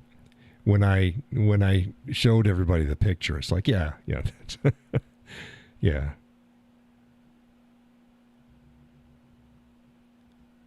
I took a picture of me. Let's see where it was. It's right over here is a picture of me with the slick. Judy says you did a great job and it looks completely different from before. Oh, it was a mess. Yeah, like I showed you the video of it. It looked nothing like this. This is how I envisioned it. I wasn't sure exactly whether I was going to put the recording studio part against the wall that you're looking at now, or whether it's against this wall. But after laying it out, it's like there's no way that I could have. This allows me 2 separate photography areas, this corner and this corner. And I've done photography in both of them. Jacqueline says it looks like you. It suits your personality and style. Right, yeah. So I've got 2 shooting stations, as well as, like I said, if I had a guest in, they can sit right here, and I'd run a mic over to them. Mic and headphones, and they'd be fine. And then I'd sit in my studio, and I'd look out. They'd be sitting over here. There's the picture. They'd be sitting over here. And when I look at them, it'd be looking just past the camera, so it would almost be looking like I'm. So yeah, it's set up right. It cost a pretty penny. It cost a pretty penny. But yeah, I took a picture. It was me and my slick, and I was sitting right over. Where the hell is it? Come on. I was sitting right there. And I had a jack wagon the other day. See, I didn't post up about it, but he was like, he says, I'm a cosplay cowboy, and that I was posing. He said I was posing in a model home. Well, I can see where we think it was a model home because it looks nice. Almost looks like a high-end doctor's waiting room, but it's not. I was posing in a model home that my third wife had inherited. It's like, man, you couldn't be further from the truth on any part of the attempted slams that you did. Oh, and there's most, not all. That's a lot of my photography equipment. It's my DSLR and all my lenses in the back. You see it right there. And there's other stuff. Here's my spurs up here. Duck, spurs, another lens. This is the block that Judy sent me. Life is better in cowboy boots. And then it has, this is a police car. It's like a, 1940s police car. It's actually a birdhouse. You can't see the hole on the other side. Here is a pocket watch in a case. This is the Constitution right here. This is my Ruger Old Army ball and cap, black powder revolver, and a small hunting knife of mine in front of it, and it's being propped up by deer antlers. And I got a pewter collection over here, and I got my tam up here. Last tam. The company that makes this tam no longer makes them. There is no company in Scotland that makes tams anymore. It was the last one. They'd been in business for family-owned for hundreds of years. They're the last ones. I had contacted them after my father passed away because his tam's in pretty bad shape. This is new to the new folks, but those who follow my content, they know this. His tam's in pretty bad shape. So I wanted to replace it. I wanted to just put it away and just have a new one.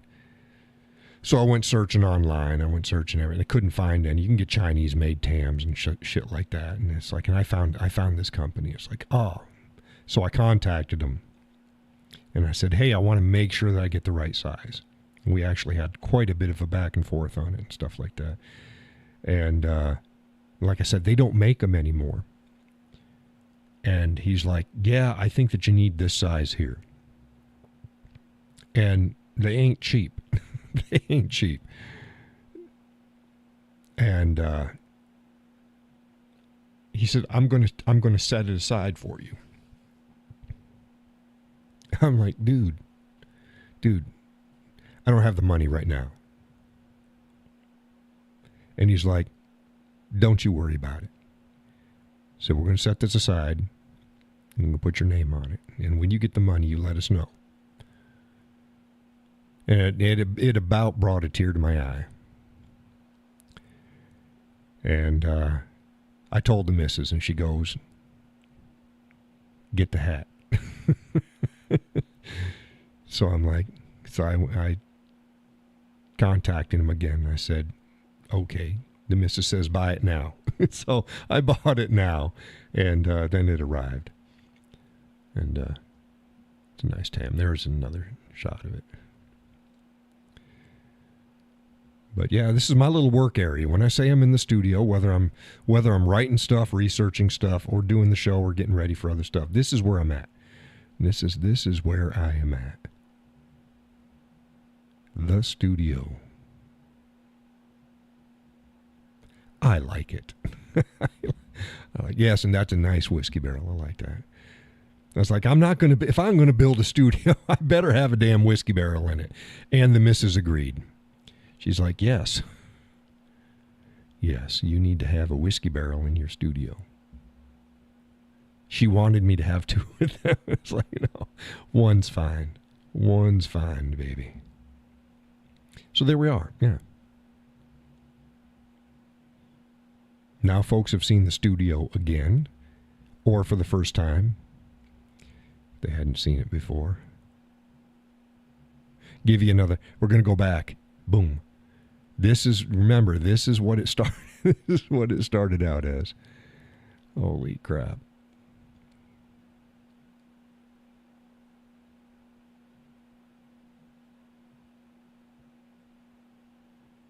Yep. That on the floor, that's an 8-track player with an extra speaker. It came in 2 parts. Had that growing up. We used to listen to, like I said, we didn't have TV till I was damn near a teenager.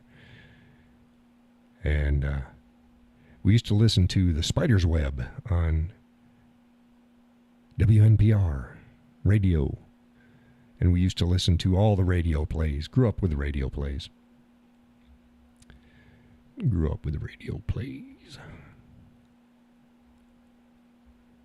Oh, here we go. Here's me. There's me sitting in the studio playing the guitar. See, sitting over in the corner. I just put my amp on the steamer trunk, and I got my microphones, and they're pulling in. So yeah. That's me in the studio playing the guitar.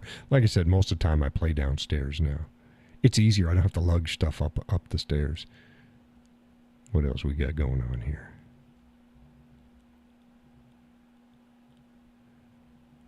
Yeah.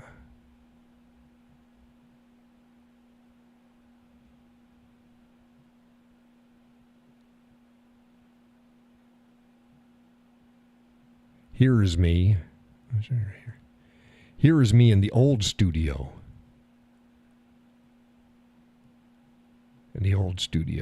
See, everything's right up against the wall. That's me playing guitar in the old studio. Not a lot of room.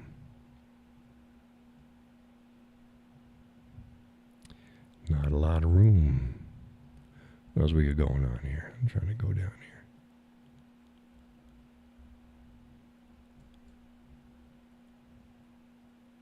Here goes here's a picture. That's 3 whiskeys. That was you help me decide. Sometimes I'll pick 3 to 5 whiskeys and let folks determine which one I'm having. See, that's on the whiskey barrel up in the studio.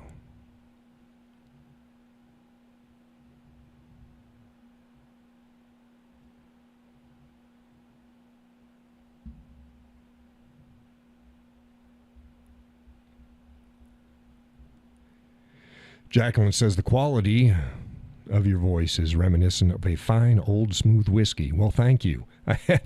I'll take that. I had a guy on. He was saying, "You sound like a smooth jazz DJ." I'll take that too. That's fine. Yeah, it's almost 10. Gus says, "Well, I'm getting tired, so I'm calling it a night. Hope everyone had a great rest of the week. Hope you're feeling better as the week progresses. Good night." Hey, thanks for stopping in and saving me from just sitting talking to myself, Gus. And I'll talk to you later. But yeah, hopefully everybody will feel better, and hopefully we'll get this fall stuff under control. Judy says you haven't done that in a while. Yeah, let folks pick. Yeah, I haven't done that in a while. Maybe I'll do it this weekend. Maybe Friday. I think it maybe get a song played for you folks. And then let people decide what whiskey I'm pouring Friday night.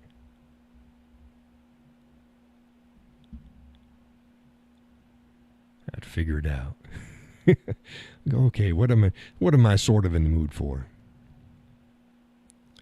Jacqueline says, good night, Gus. But yeah, now you know, the new folks and anybody that hadn't had, when I say I'm in the studio, that's the studio. That's the studio. Not a closet. It's not in the bedroom. It's my own studio. I like this. It ain't much. It ain't much, but it's done right. I put a lot of money in it. Again, I paid for it myself. It is what it is. Laurel helped with, no, here we go. I think, Judy, did you pay for the soundproofing? Did you pay for the soundproofing in the studio?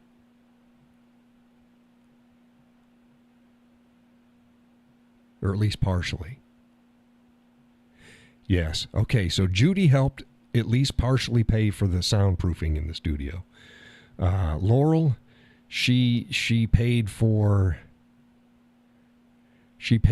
a hand bracket for my studio camera, which isn't on it now, but I planned on using it for all sorts of other stuff. That was another big investment too, because that that camera ain't cheap. But I was tired of trying to use GoPros. Worked okay, but they weren't doing it. I had tried top of the line webcams. I was not satisfied with it. So I was running the show without a camera for a while, even live streaming. Then I moved to GoPro, and it was okay. And then I moved to this one. Moved to this one as soon as we came to the new studio. Just like, yeah, let's get a new camera, new lens. And I did all the research, and it's like, what do you want for live streaming and video podcast work? And this one came up time and time again. It wasn't the most expensive one out there, but this is the one that says, this is the one you want, this is the lens you want. And as you see, yeah, it is. Yeah, it is. Works really nice. So I've got the dummy battery in it, so she's always powered. Doesn't shut off. It's just, yeah, it's a good camera. Then all my other equipment. Got an old school mixing board for the sound. You saw that. Works great. Does everything I need. And I got that specifically for the other one, so that if I had call-ins or other stuff, I have multi-channels and I could do that. Difficult to do without a good mixing board. They've got nicer ones out now, yeah, but I can't justify. The next thing, I'd like to get rid of this light over here, my main light. It's a bit bright. If I can get one that's duller, it's only one thing, then I can adjust this one accordingly. But yeah, it is what it is. Hey, and we're working fine. We are working fine. So yeah, so Judy helped with the sorry for overlooking that. I said I paid for it myself. I paid for all the rest of it. The rest of it cost a pretty much penny. The paint alone was, oh my God. But then again, everything else, the whiskey barrel, the new rug, the other accoutrement in here, all the new mic stands and other stands for camera and everything, all that stuff. And, yeah, it was worth it. It was worth it. I like it. The missus likes it. The studio. I should go ahead and post up again. I might do that tomorrow. Post up all the pictures that I showed you with the studio now, so folks can see it. You think folks will like to see that again? And Laurel helped with, like I said, a hand grip for the side of the camera.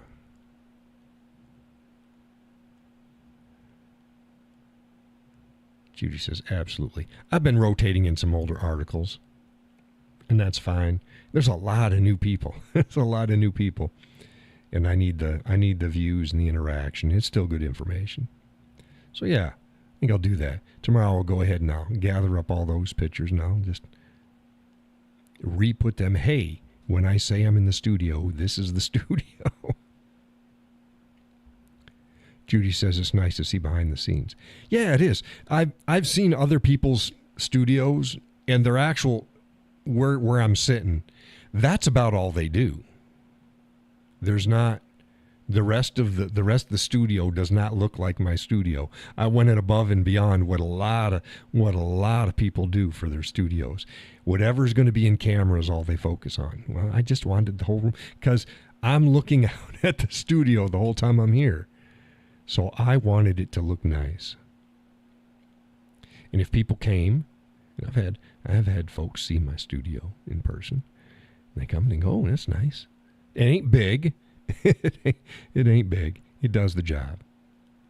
It does the job. So again, I try to do things the right way. If you're going to do it, do it. If anybody else out there listening, they want to help support the content, again, there's links in the description of the show. Anything helps. It's greatly appreciated. One-time donation. You can set up a monthly donation. Cancel at any time. If you're strapped for cash, don't worry about it. Don't worry about it. But it helps. Because I put in the hours. I put in the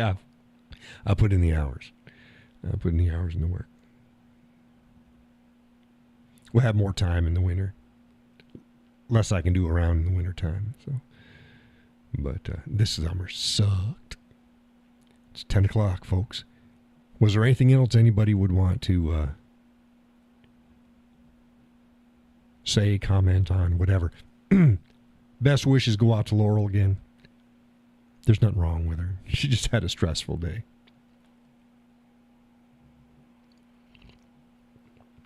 So I hope she's enjoying her glass of wine as well. Jacqueline was having wine. What are you drinking for wine there tonight, Jacqueline? Jacqueline said, I'm a photographer too. I actually like the slightly shadowy, comfortable, low light ambiance. It suits the mood better than bright lit studio. Yeah, well, bright lit studios are hard to control light anyways. I like to paint with light, so I go with a black exposure and then build up from there. Add light where I need it. I can do that in bright day. Go out in the backyard and make it look like I'm shooting at night. You can't see anything. Then I add in my strobes and go for it. But yeah. Judy says I have a question. Go ahead, Judy. Go ahead.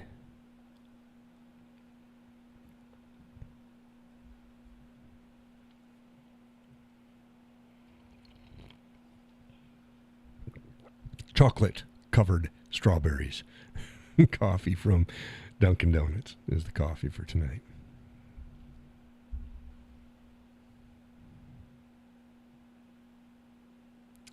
Judy says some guy took a picture of me at my job. Is that legal? Chances are yes.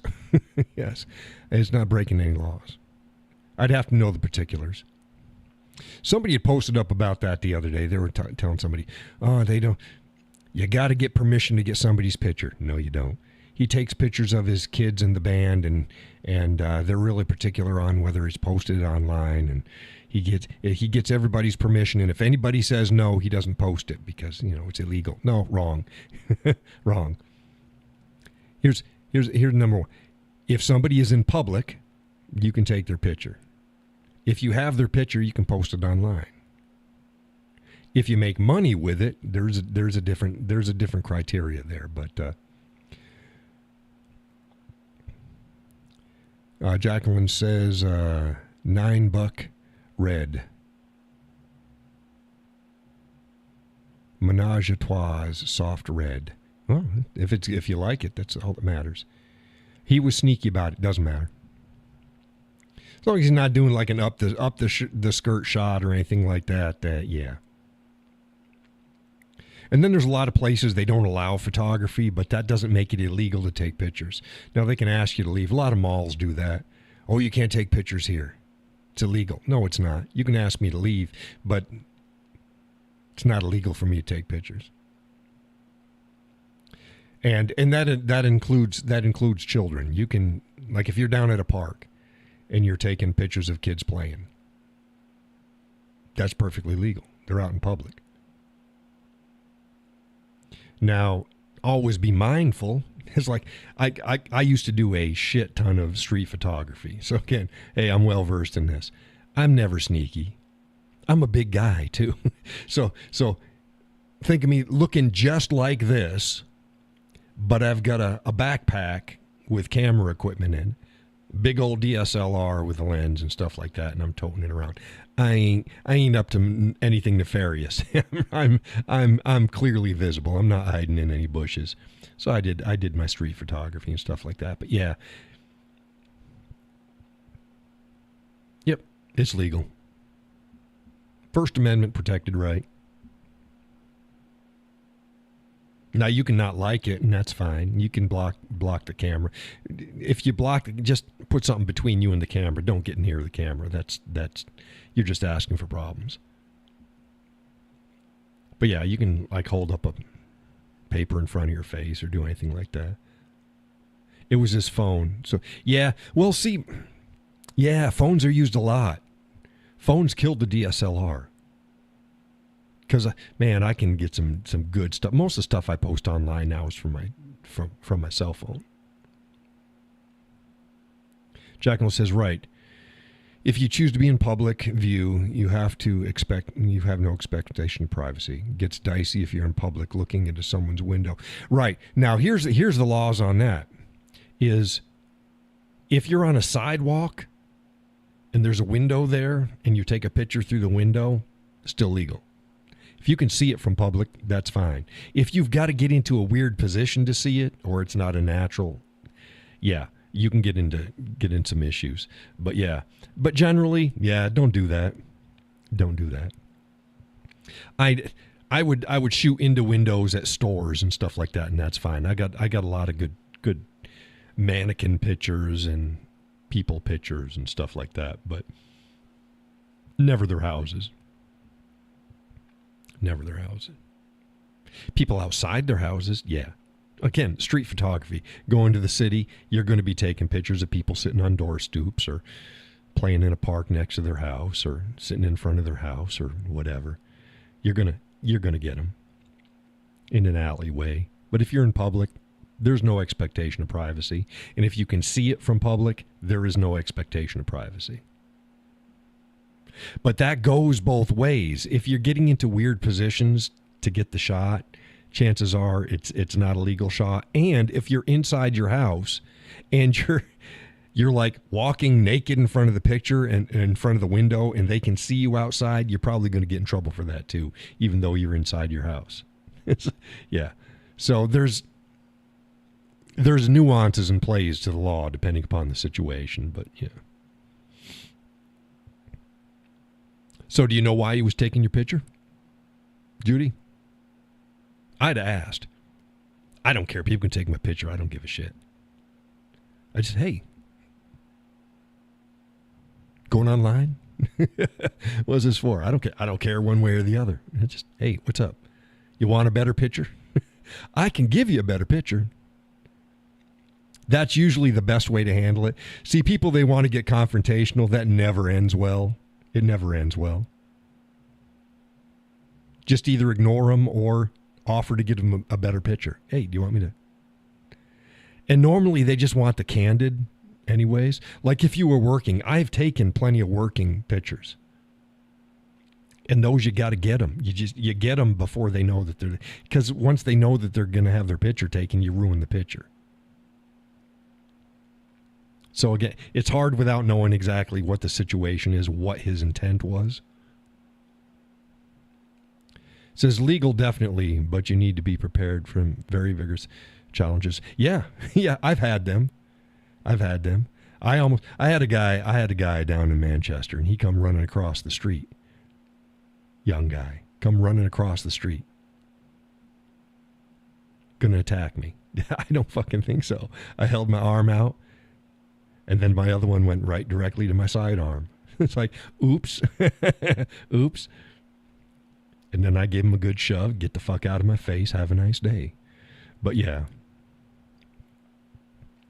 Judy says, no idea. He was sneaky. I was talking to someone and noticed, came back and something about because it was really creepy. Yeah. See, with me, again, I always had plenty of camera gear on me. So it's like, yeah, he's definitely taking pictures and not being creepy at all. But I'd always, after the picture was done, if the opportunity was there, I'd tell him, hey, just doing some street photography. That's it. That's another thing. If you're out doing street photography, tell people. Just tell them.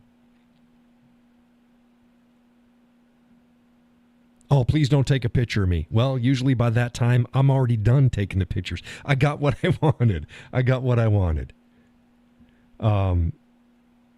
Now, on the other hand, I've had people get up in my face and you can't take my picture and blah, blah, blah. Guess what's going to happen? You're going to have a shit ton more pictures taken of you. I never save them. I just do it because fuck you. That's why. Fuck you. I'm a nice guy. People know me. I'm a nice guy. You want to get froggy with me? Let's dance. You don't want me taking your pictures and you made yourself interesting now. Don't make yourself interesting. Just get on with life. That one picture would have been the only picture that you would have ever had taken of you. And who knows, I may not even use it. And it's been years since I've been street shooting. I should get back at it. But yeah, don't make yourself interesting. Jacqueline says giggle. What you giggling at? But no, street photographers, they take pictures of things that are interesting. Don't be interesting. Don't get up in somebody's face. Somebody gets up in your face, you're going to, hey, it ain't film. I'm not going to be burning film on your ass. I'm burning disk space. That's all I'm doing. Click, click, click, click, click, click, click, click. How do you like that? I ain't going to use it. One of my best, I posted something. There was a guy walking down the street. He's wearing kind of a nice hat. Judy says, so I shouldn't worry about it? Nah, I wouldn't worry about it. Not at all. And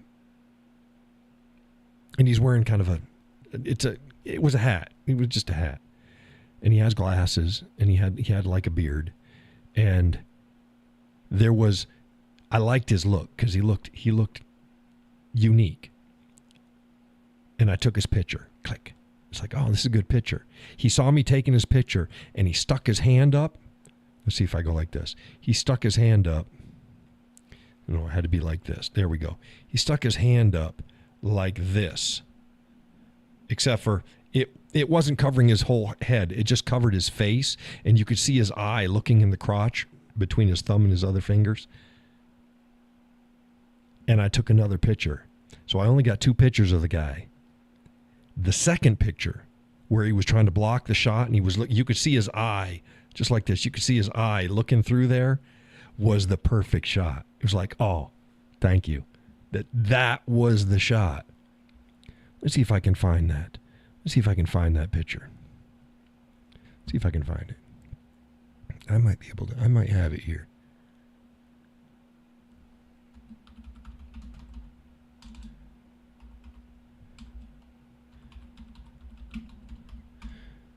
Let's see here. Street photography.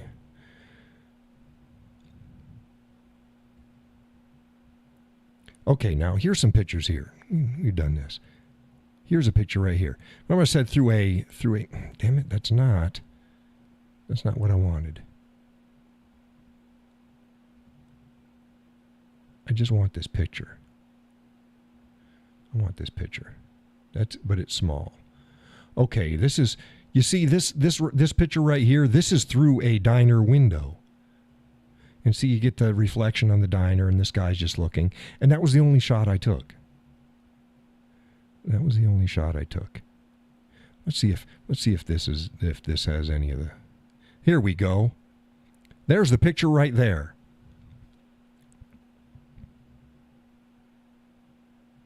Now, I got another picture of this guy. See how he's got a neat mustache and he's got the little goatee there. He's got the interesting little bucket cap on. He's got the kind of a new age hippie small gauge earrings and stuff. It piqued my attention. It's like, oh, that's a good shot. So I took a picture of him. The next one was this one. This is the shot that I got. The best shots almost always happen just after you thought you were finishing up. Yeah, that tends to be the case. But isn't this a good shot?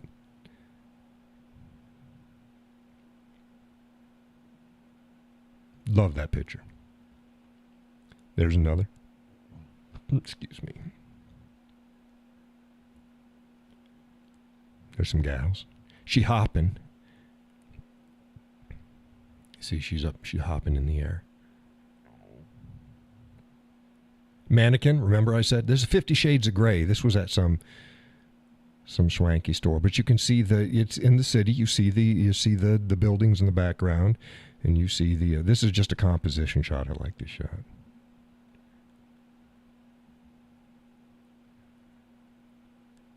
General guys.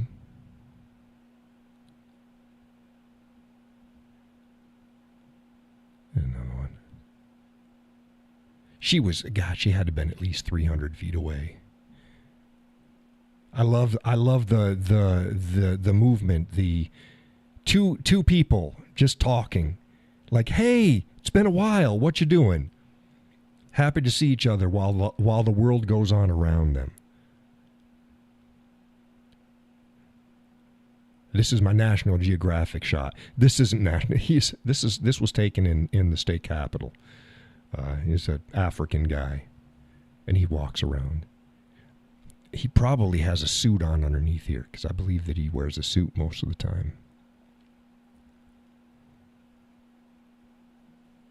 Classic shot. It's him, but it's the shirt. The shirt's that's the shot.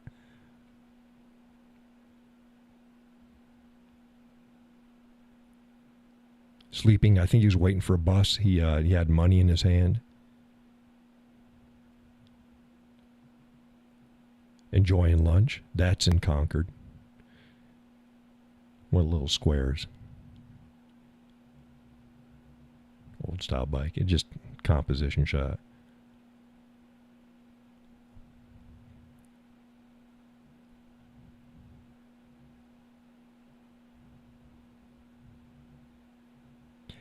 He's interacting with me. I got it. And sometimes, if it's an interesting person, I may take a bunch of shots. I drop down. I'm squatting. And I'm like, hey. And he gave me the peace sign. And it's like, hey. Yes, people are interesting. I love faces. I've said this before. I am by nature a portrait photographer. I like people. I like their faces.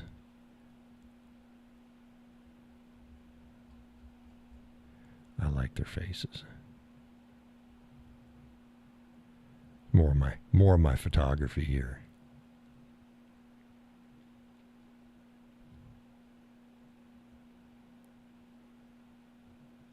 My macro. I like insects. Pretty cool. And this one right here is in a back alley in Manchester someplace. This was not a staged shot. This is clearly that somebody comes. I think they come here and it looks like they either play guitar or something like that. There's nothing there. It's in the back alley someplace. But it was like, oh, there's so much spirit to this location. And you'd never find it. So many of the places you'd never find it because I go around. I find them. I go in the back alleys and I go in the back streets.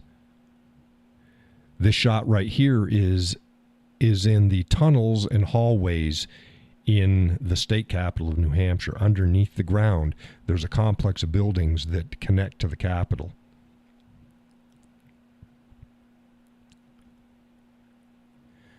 Jacqueline said, someone with their kids being super photographic. I usually try to get a shot or two before asking permission. Yeah. And a lot of times if you get the shots, you just show them. Here you go. You show the shot, and that's fine. This is a composition shot. The colors and everything is just, how can you not take this picture? Light's right. Colors are right. Belly shot in a back alleyway in Manchester, New Hampshire. Me laying on my belly, shallow depth of field, cork shot. Not set up, it was there. I just took the shot. I get a lot of belly shots because I'm a tall guy, so you got to get down.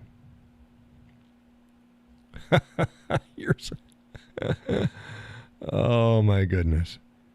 This right here, this is my daughter's. This is her cap. Really? So I just put it again, and this is a shot. This is another shot. This is in the middle of the day. With I think I use one strobe on this, and it's me with a serious face, but then it's and the little wolf hat thing. He's got a serious face, but you can't look at it and not smile. It's just goofy. What was this? As part of your inner beast. Your inner beast. So then I went out street shooting in Concord. And you see like this. Here we go. There's the inner beast. So I brought this picture out. I had it and I showed folks and I said, I'm going to do a bunch of photography and I'm trying to do your inner beast shot, right? So these are people's inner beasts. I said, show me your inner beast. So that's his inner beast. And that was the Vikings' inner beast. He was at I think it was a clothing store. He was one of the employees. He looked more scared than inner beast. So his inner beast is scared. And there's her inner beast.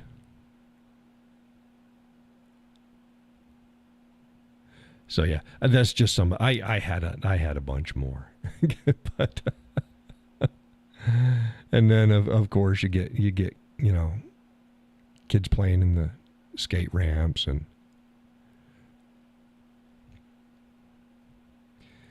Jacqueline says, awesome, probably the most photogenic request you can make of people they love to cooperate with it. Yeah, and you got to feel the room. Some days nobody's cooperative, and New England's pretty closed off. So you got to attach things. You got to approach things differently. But yeah, I sat at the skate park for a while and took a bunch of pictures and. Let's see here. That's my inner beast again. Like little dogs. Little dogs. And again, it's a little dog. I was damn near laying on the ground. Again, when I'm out doing street photography, there's no me hiding. I'm 6'4". People can see me. I'm 6'4" with gear. And there's another one right here. I like this shot. Again, I am a portrait person. I'm a portrait person.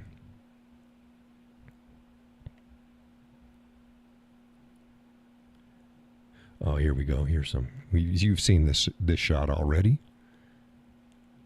Oops. Let's go back here. Here we go.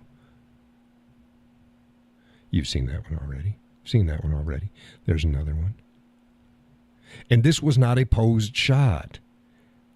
She's actually walking when I took this picture. I showed her the shot. She likes it. We had a good conversation afterwards.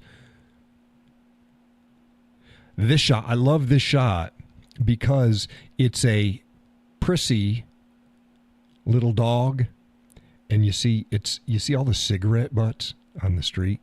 It's the juxtaposition between the prissy and prim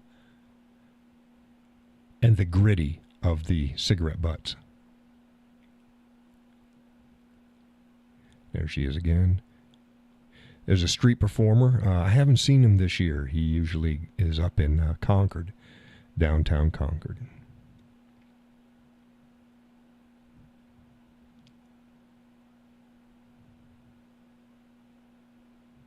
She looks pissed, but she's not.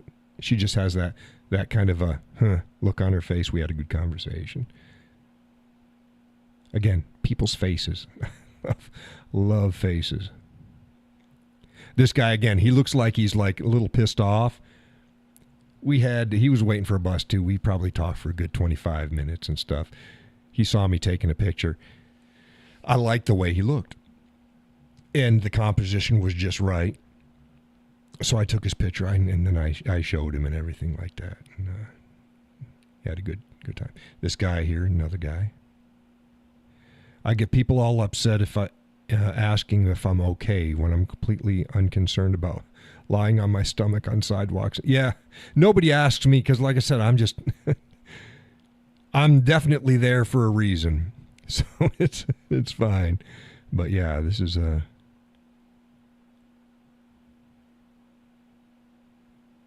people faces. Again, composition. How can you not? He's got a smile on his face. It's Jack Skellington. It's like that perfect picture.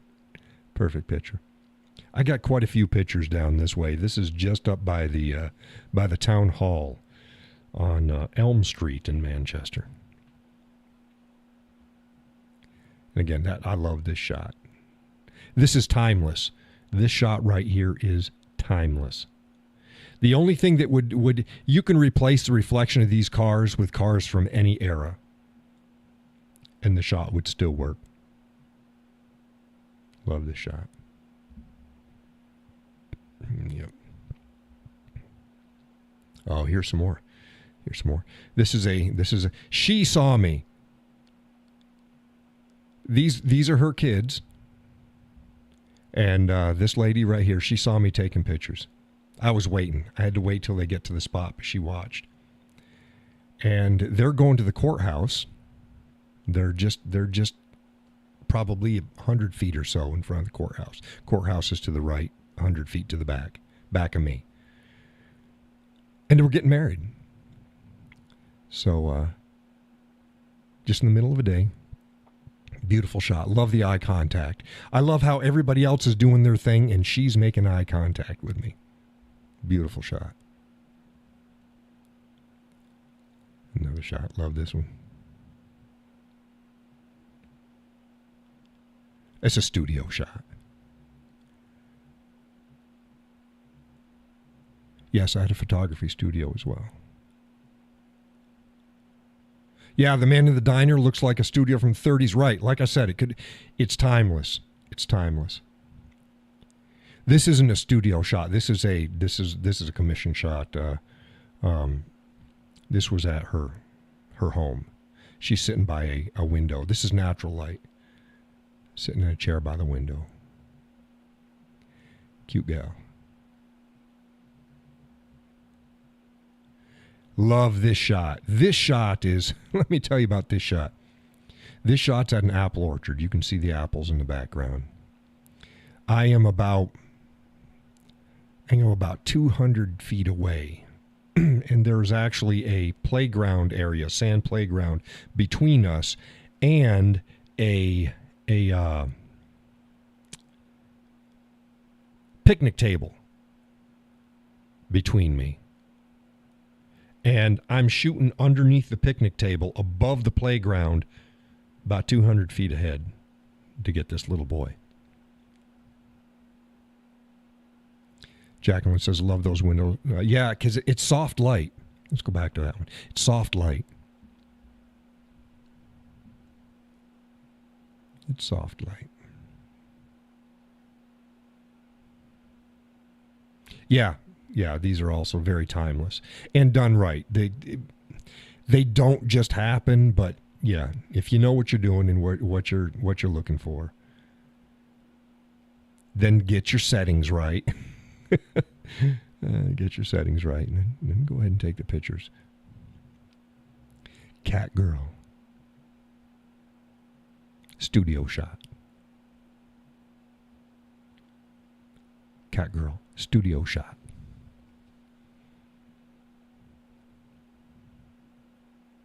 Not a studio shot. This was at a I think it's at an art gallery, art thing. I saw her, and she got these dreads. Half of her hair is dreads. I noticed her walking by, and it's an artsy place. So I went. She was wearing a winter jacket inside. It was wintertime, but it wasn't that cold.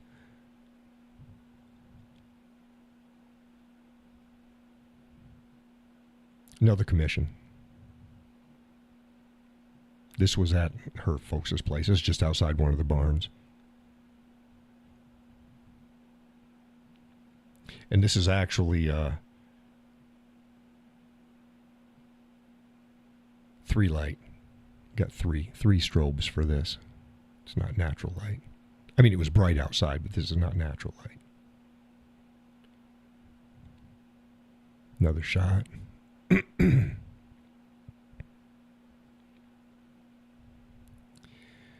Jacqueline says auto cams are nice or necessary at times. You can always underestimate. Yeah. When I'm street shooting, I usually use, I choose, God, now it's whatever setting it is. It's where you choose either the aperture or the shutter or whatever. I choose one of them, and then I go with it.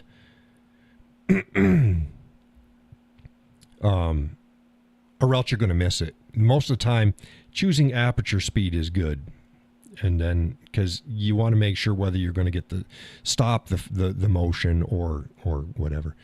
Now, you said wow. Which is the wow? The Jim Beam one? This is actually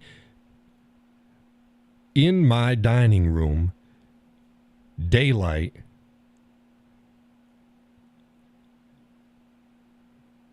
Two lights and a bounce card. So the light coming up here, you can't see it, but there's a in between the camera and there.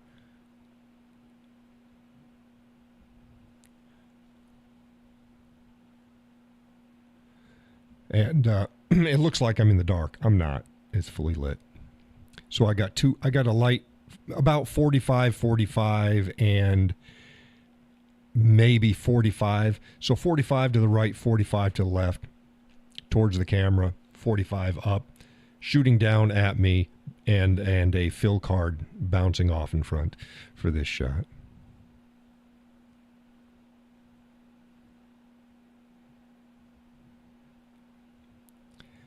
Baby feet.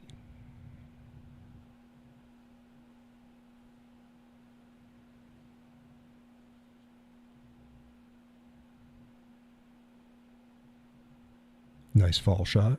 That's one of my grandchildren.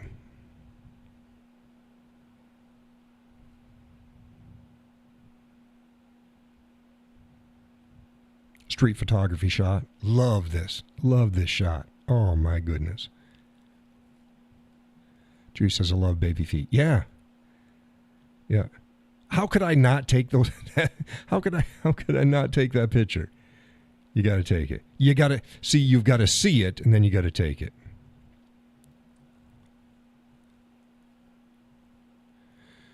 Jacqueline says, for the situation, understanding the manual technique helps you choose best. Yeah.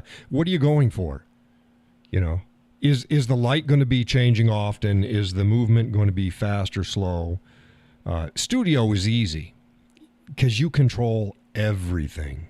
Everything. They got a whole saying, though. Everybody's a photographer till they're put in manual mode. Because a lot of people just do auto, and it does fine. This actually looks like a studio shot, and it's not. And it's not. This is actually out in a back area of Concord. He was selling melons. I think he was selling melons. Selling melons.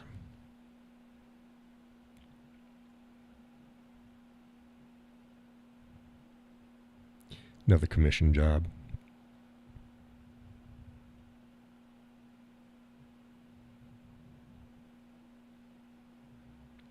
Nice. Out in the wild shot.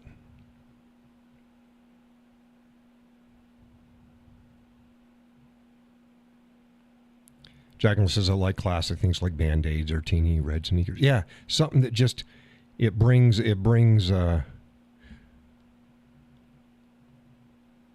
realism, brings human to it. This right here, everybody loves this shot. This was also at a somebody wrote Pure Joy. Yeah, she was having a ball. This is at another apple orchard, and the girl was swinging on this giant rope swing.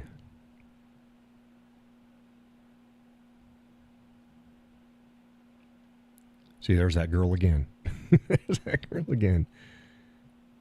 She loved the camera. Took direction well.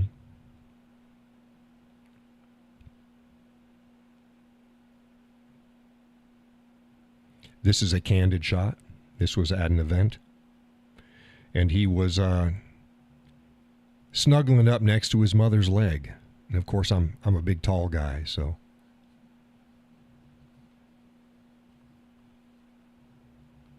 Jacqueline says, and our loved her. I mean, like we loved her. Yeah, she was hamming up. She liked it. But yeah. Another belly shot right here. This is another one of my grandkids. I don't know if you can see it. You got bubbles in the air. Got bubbles in the air. That's Puffin. That's Puffin.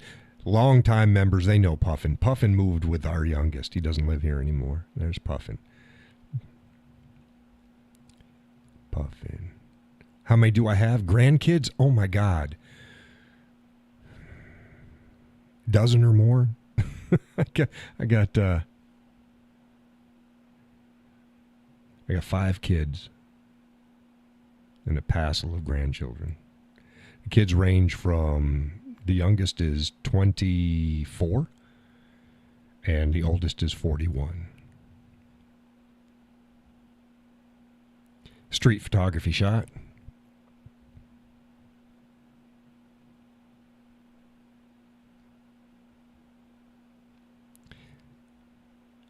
I was commissioned to document a birthday party.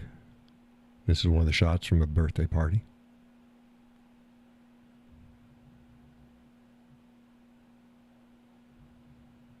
Love this shot. This is just such innocence and fun. These are memory shots. I tell people, you want pictures of your kid. Everybody's got a cell phone, so they take 50 billion pictures. They're not going to get pictures like this. Hire somebody that knows what they're doing. Not just somebody, no. Make sure they know what they're doing and have them go to your event and take pictures.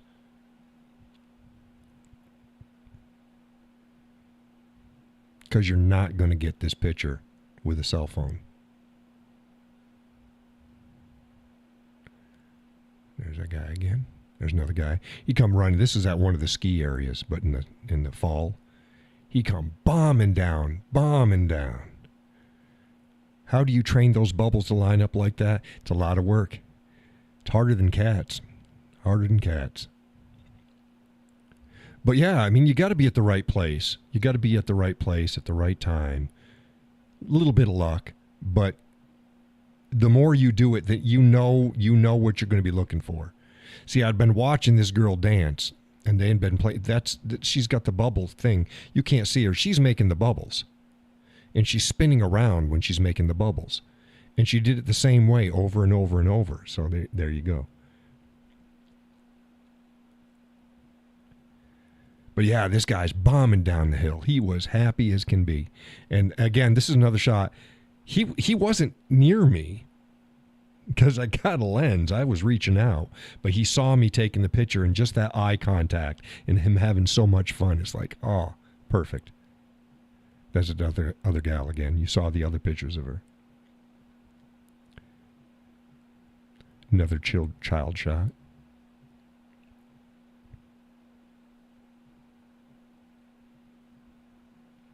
Studio shot. Again, classic. Street shot. Another street shot. I think she was washing the windows.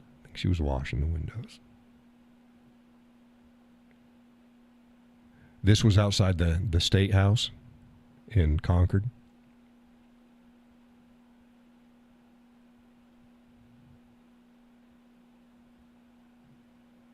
Studio shot. This was actually a studio shot at an event. Commission.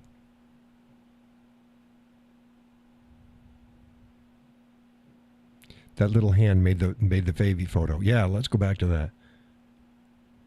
Yeah.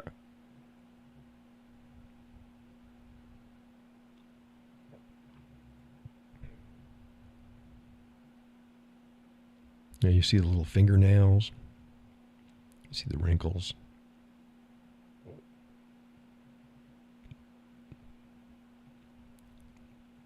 Let's see here. Another street shot. Another thing is, again, like this, everything's blown out. You got to know how much of a depth of field do you want.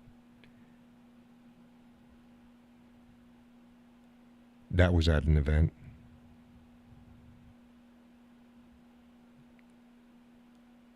Street shot. Jacqueline says the soft lighting was perfect. Thank you. Thank you.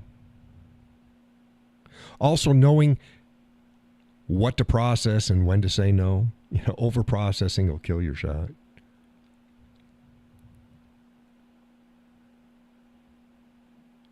Another street shot. Love the hat. Again, see, there's things of interest. The cigarette. The 60s diner sort of. She worked at a hair salon. And her earrings, everything just, it screamed, take the picture. She was playing a guitar. She was out at one of the little park. It's not a park. It's just a little park between buildings, but it's, yeah. Again, studio shot. Cat girl.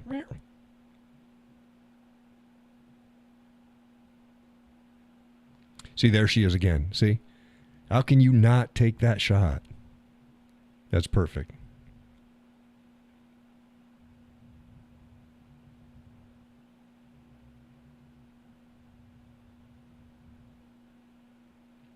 At an event.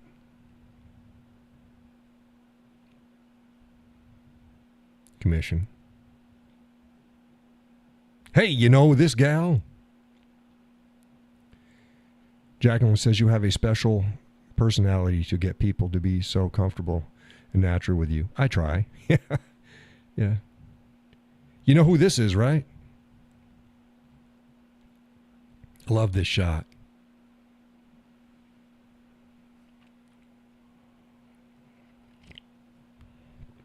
I still say she should ask me for this and use this. It's about the best shot I've seen of her. Who knows who that is? There's a clue there, but you may or may not know. That's Dana Bash, CNN.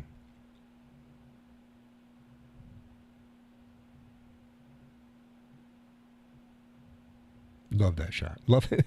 There is nothing I don't like about that shot. There's nothing that I don't like about that shot. I love that shot. There's Cat Girl again. This was at a reenactment get-together, whatever it was. Yeah, Jacqueline says, I see CNN, but don't... Yeah, that's Dana Bash. I've seen this girl before. He was walking across the street. Street photography shot. That's a party event shot.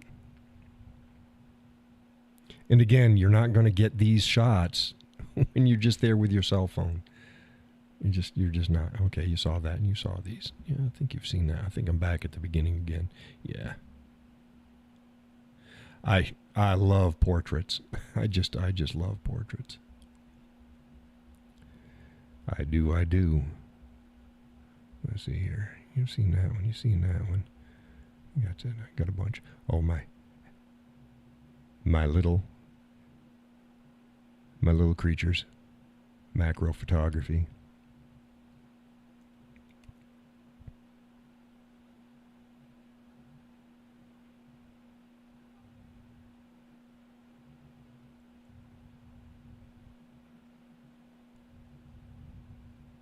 Oops, go back here. Ant. I think that's it. Yeah, that was back to there. And that's it. Yeah, so that's a bit down. I've got a crap ton more photography out there, but yeah, you get the idea. I love faces. I love faces. Jacqueline says holding a good camera gives you a role to play and a way to yeah. But you gotta know where the shot is. You can tell people who know how to get a shot and who don't. It's not as simply as just grabbing a camera and just jumping in and running and taking pictures. You got to know where the shot is. And the more you do it and the better at it. Composition matters a lot. Oh, there's so many light, composition, angles. It makes the shots. It doesn't happen by itself. You might stumble across it, but once you figure it out, yeah, and you got it. You got it. Same shot, same shot, 2 feet in the wrong direction. It ain't the same shot. Cloud go over, yeah, not the same shot. It's like, so yeah. But yeah, love it. I haven't done enough of it lately. I stopped just before Rovid. Rovid really killed everything because I wasn't getting out and dealing with people. But yeah. So some of that you can teach, but a lot you can't. It's right, yeah. You can teach it, but whether or not somebody is consistent in getting it, and rule of thirds, your 9 boxes, there's leading lines. I could go on and on and on and on. There's reasons why. It's easier when you have somebody that instinctually takes the shot, but they don't know why they took it and it's right. I do that all the time, even with a cell phone and stuff. I'll take the shot, and then when it's done, it's like, fuck, the leading lines are perfect. The angle is perfect. Why? Because I saw it. I took it. That's what looks best. Negative space versus positive space. When to break the rules. Like, what was one thing? Always have somebody looking into the frame. Like what's right here. You go, okay, I'm looking into the frame. Well, that's classic. Sometimes having all the empty space, all this behind the person, and they're looking the opposite way, can tell a better story because you don't know what they're looking at. So know when to break the rules. Keith says, good evening. Sorry, I'm late. You're late. We're almost an hour past my shut off. We got talking about photography. The show started really slow, but Jacqueline says the shots that are going to pop in your own eye first. Right. Again, if you've got the natural eye for it and the instinct, but then knowing why. That, like with me, I've always been artistic. And the shots were always there. But it's knowing why. Then you go, oh, I get it. And then you can see the progression, and then it becomes even more instinctual because you're fine-tuning. You're fine-tuning what you need to do. But yeah, love photography. You go, John, is there anything you don't do? Well, not much. not much. Jacqueline says, everything froze. Did it? I don't know. Did it? Kenneth says, I can't take a decent picture to save my life. That's okay. It's not everybody can sing. I can sing. Not everybody can play an instrument. I dabble at it. Not everybody can paint. I used to paint too. I just happen to be blessed with a lot of different things, but you don't have to need to do anything. It's fine. Yeah, Kenneth said all good on his end, no freeze there. Yeah, I got no lags here.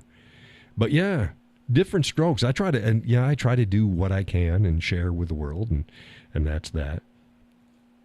I haven't found anything I couldn't do. I do a lot. I'm a Renaissance man. I say that if people didn't know me or they haven't been following my content for a while, they'd think I was just bullshitting. No. I'll tell you if I can't do something, but I'll tell you if I can. I can do damn near everything. At least halfway. I've been blessed. I have been blessed.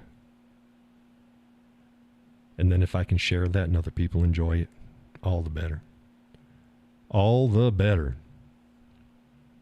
Oh, but I can't play an instrument and sing at the same time.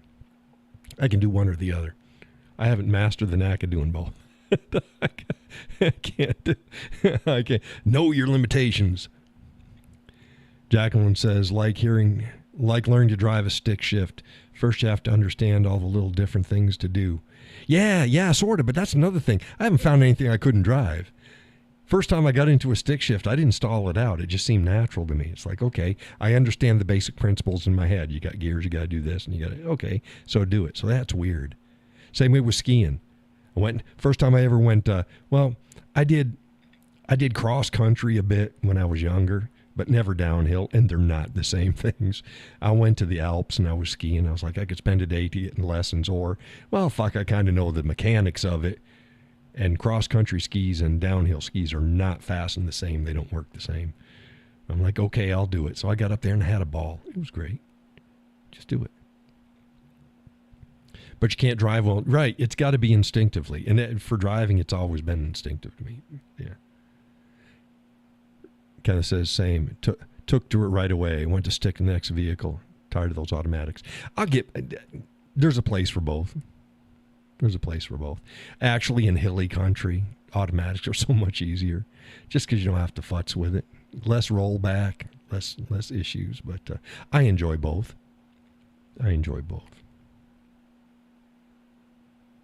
Different reasons. Like I said, I've been blessed. God's given me a way to look at things and figure things out. Did a shit ton of sewing. That used to make just about everything. Sewing's like you be an engineer. You reverse engineer things. It's got to be done in a certain way in so many layers. It's like you just, okay, and you build it and there you go. Rollback is fun to scare the idiots that sit on your ass. Yeah, that's fine. I like my vehicle too much to even bother with that. Natural aptitude is an awesome thing. It is. And I try telling the missus will tell you. I'm naturally good at darn near everything. I'm great at a few things, but I'm naturally good at darn near anything. Just, it's the way it is. But yeah, I don't like to roll back and hit an idiot. I like my vehicle too much. But yeah. Plus, here's another thing. Hill, stop. In the snow in the wintertime. Automatics are best. It's just easier. You can do it in a standard, but add that extra slippage in there too. It's like, can do it, but yeah. Jacqueline says, I've seen I sewn everything I wrote, sewn professionally. Yeah. I'll say, if you're good with wood, it's like, oh, manly. Look, if you can build things with metal and wood, you can do it with cloth. It's just a softer material. Things go together the same. How you fasten them together, you learn, okay, this is the machine, these are the stitches, this is the best thing it's going to do. These are your different presser foots that you put on, and it's, I got all sorts of good gear. Yeah. But yeah, like I'd said earlier, me and Gus were talking, as if the world was going to come to an end, I wouldn't have much of a problem. End as in modern stuff, apocalypse stuff. Now you're all starting out and you get nothing. Yeah, I'll do okay. Keith says, I just inherited my mother's sewing machine. Looking forward to learning how to use it. Oh, sewing machines are great. They are great. Jacqueline says typos suck. Oh, I love woodworking. Yeah, I tried to read typos. I tried to figure out what they're saying. Yeah, so again, woodworking. Oh, two homes removed from this one. I had a full shop. Oh my goodness, metal, wood. Then I had my sewing upstairs. There wasn't anything I couldn't do. Had to sell most of it off with the move though. We were renting the house and it got sold out from underneath us. It's like, crap. Couldn't take it. So I've been having to start all over again. But yeah, I got the mind for it. You know, you think ahead and you go, how's things going to work? I got power tools and I got hand tools. Do it both ways. Power tools are great. Hand tools are really good too. But, yeah. Yeah. What else is there? I said, if you have, I tell people, ask John. He probably knows. Hey, have you done this? Have you worked? Yeah, I work with leather too. Love working with leather. I don't have any leather working equipment now, but I've worked with leather. Love working with leather. Oh, it's good stuff. I'd like to make holsters, do a half Kydex, half leather rig. I don't have any Kydex. I've never worked with Kydex, but I'm pretty sure I could pick it up. It killed me to lose my shop. Had all everything. Yeah, I'm telling you. I was not happy. When the time was getting done, I had a guy, he bought like 5 pieces of equipment at once, and he bought them at pennies on the dollar. He was a happy guy. He's like, let me go get my truck. It's like, damn. I've seen ups and I've seen downs. I've had and I've been without. I'm thankful for everything that I have. Work hard for everything.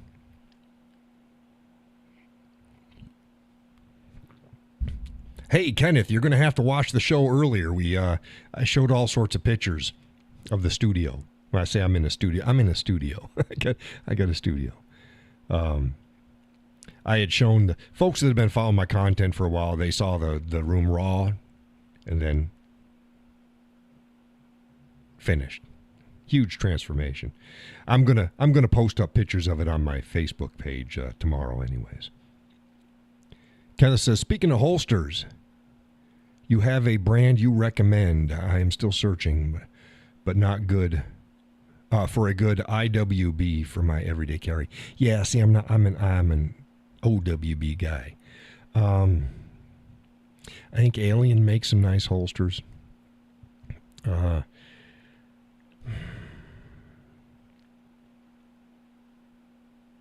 just got a simple leather rig that I'm wearing. It's a God, now I can't even remember the name of it. It begins with Tagawa. I'm using a Tagawa leathers with a thumb brake. You have to conceal. No, I get it. I just don't. I cannot speak intelligently about IWB holsters and who I would recommend because I don't use them. He says you have an Alien right now. Yeah. I mean, from what I guess, you can't go wrong with it. It works, but would like something a little smaller and more comfortable. What are you carrying? And that's another thing. If I don't know, I'm not going to bullshit you. I'll just say I don't know. Fuck. There's no pride lost in that.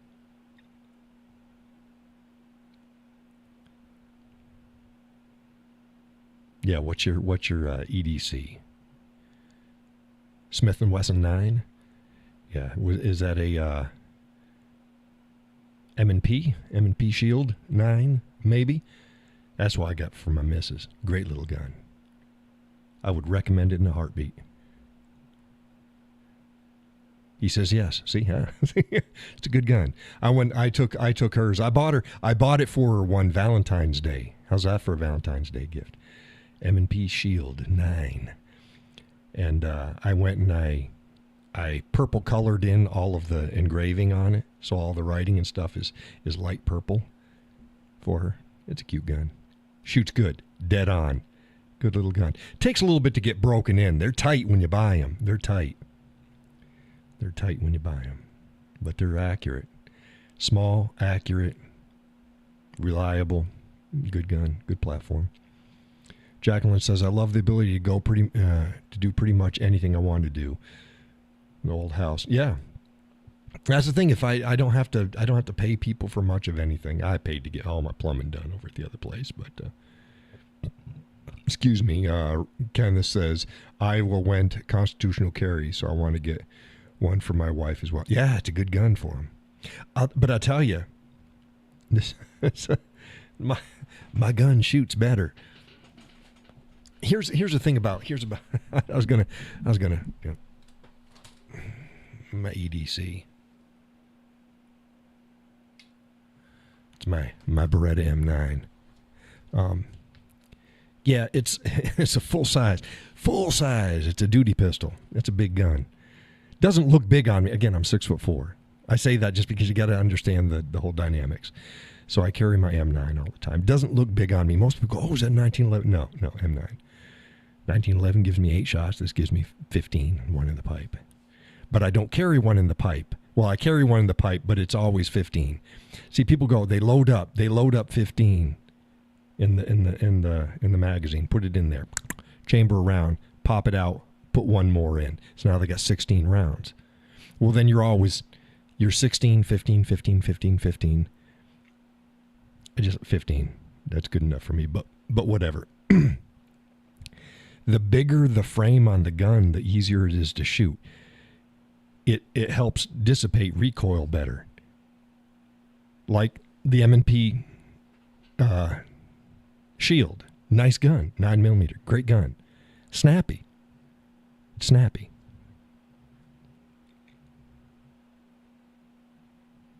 Get a heavier gun, not so snappy. But same round out of the two guns, mine shoots a hell of a lot faster because I got a longer barrel. Yeah, I use a 13-round mag. Yeah. Yep.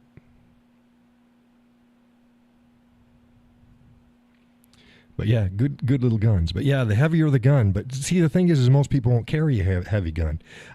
My whole adult life, I've carried a heavy gun. So I'm used to, when I don't have it, I go, oh, something's wrong. I'm used to having the weight on my hip. But you got to carry, you got to get something you're going to carry, which is why people go with the compacts and subcompacts. M&P Shield is a good gun. It's a good gun. Again, tight when you buy them. Tight. Takes a little bit to break them in. Tight. Jacqueline says that's part of why I like the Glock 934 better than the Model 17. Yeah.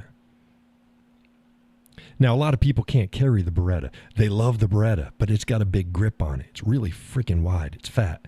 Now, I got long fingers. I got a large to extra large hand. Thin, but I'm a tall guy. So the grip's gotta fit. A lot of people can't. They don't like the grip of the M9. Yeah, it kind of says, I feel naked now. Out in California, my mother's funeral. Yeah, you could not bring it. Yeah. Oh, yeah.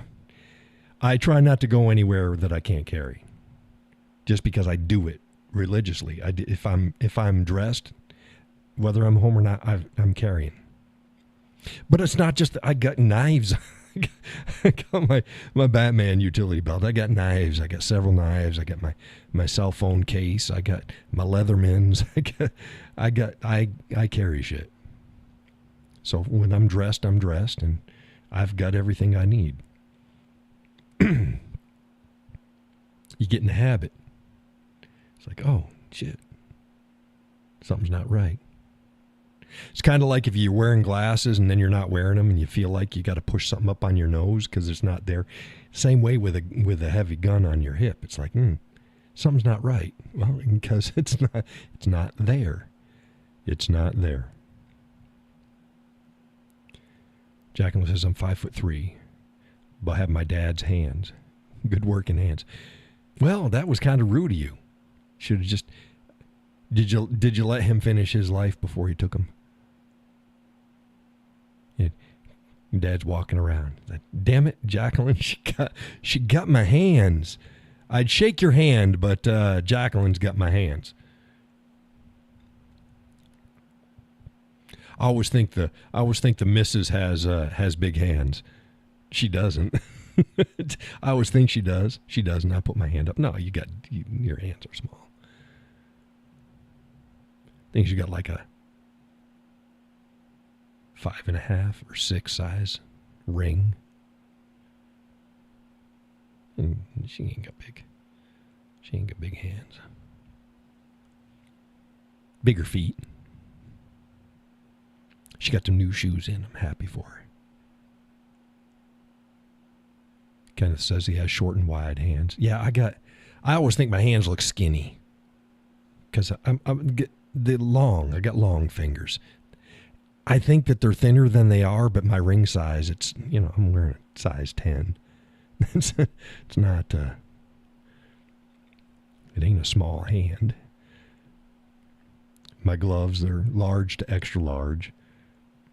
I do the same thing with my shirts. Oh, it's like, I made my shirt look small. Like, dude, I can't get away with anything under 2X and 3X. That's it. A lot of the 2Xs, they ain't big enough. This is too tight in the shoulders. This is a 2X. It's too tight in the shoulders. I like this shirt. A little bit short on the sleeves. The missus goes, you're the only one that notices. I say, yeah, but I notice. I notice.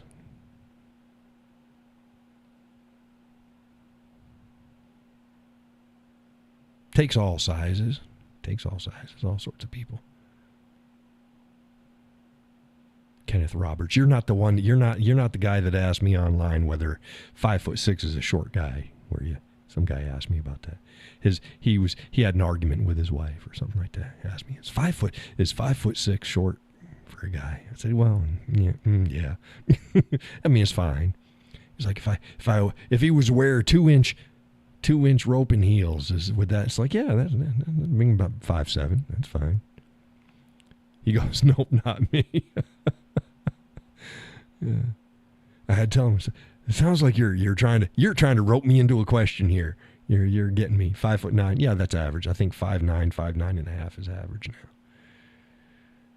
Yeah. I'm 6'4". I'm not a giant. I keep saying I'm not a giant. I'm 6'4". It's an easy height. 36, 38 says my jeans. Wrangler, 5-star denim jeans, 36, 38. Sponsor me. I gotta try, right? And I go, okay. I'm wearing. God, I think it's I forget the name of the brand. It's Brad Paisley. I wear his vests. He owns a clothing company, something like Moonshine, something or other. I don't know. I wear a large vest. I wear a 2X to 3X shirt, but I wear a large vest. Everything is weird. Jacket sizes are weird sometimes too. It's like, wait a minute here. It's not. It shouldn't be this way, but it is. Yeah. So Brad, hey, if you wanna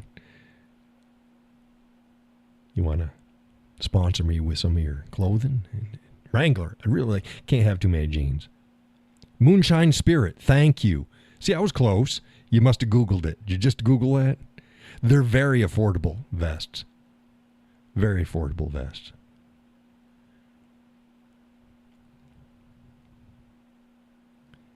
Jacqueline says, I'm not short. I'm just concentrated goodness. Yeah, it's like, I'm not bald. That's a solar panel for a love-making machine. Ken said, yes, I did. My Google foo is strong. No, that's good. I ask people. Donna usually jumps in there and gets it. But yeah, Moonshine Spirit. Yeah, you'll see. They're affordable. A lot of the vests are between, I think, 35 and 65, somewhere around in there. That's a good price. It's a good price.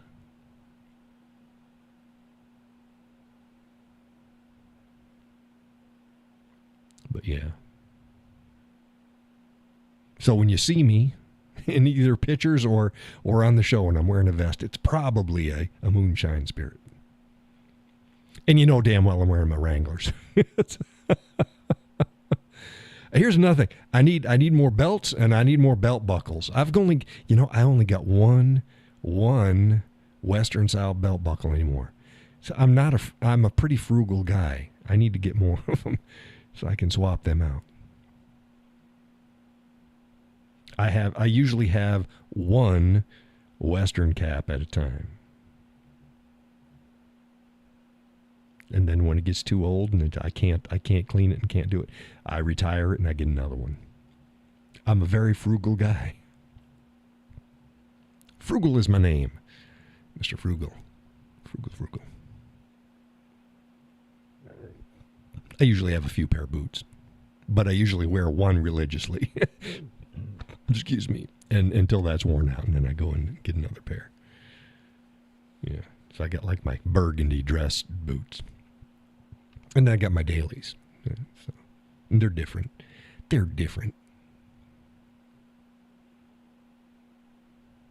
Frugal.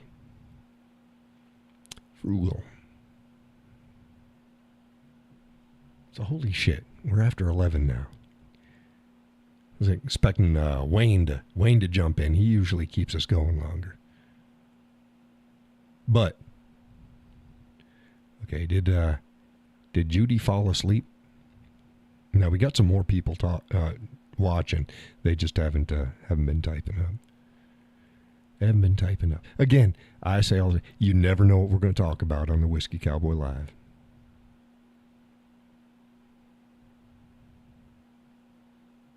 Judy says yes. Hey Kenneth, you follow my content on Facebook?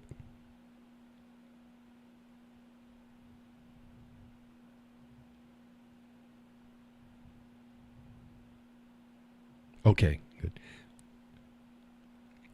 Now you can play the show from the beginning at any other time, but I'm going to be putting up the pictures of the studio tomorrow.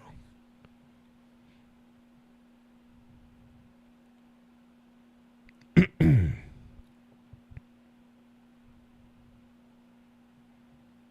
said no relation to Judy, by the way. Oh, I didn't even yeah. Sorry, it's late and I got a headache. I didn't even see so we got two Roberts. Yeah. Yeah.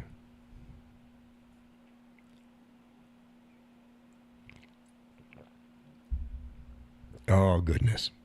See, I gotta wind things down, and then I can check on Facebook and make sure no shenanigans are up there. Shut everything down. Go get my water. Shut down the whole studio. I got lights. Bum, bum, bum, bum, bum, bum, bum. Shut everything down. Go downstairs. Go to the bathroom. Get my water. Come back up, and I got to see what the damn Vikings are doing. I'm in the last season on Vikings. I've seen it several times, but I'm on the last season again. So I wind down before I go to sleep, as I watch at least half an hour or something. Turn it off, and that's that.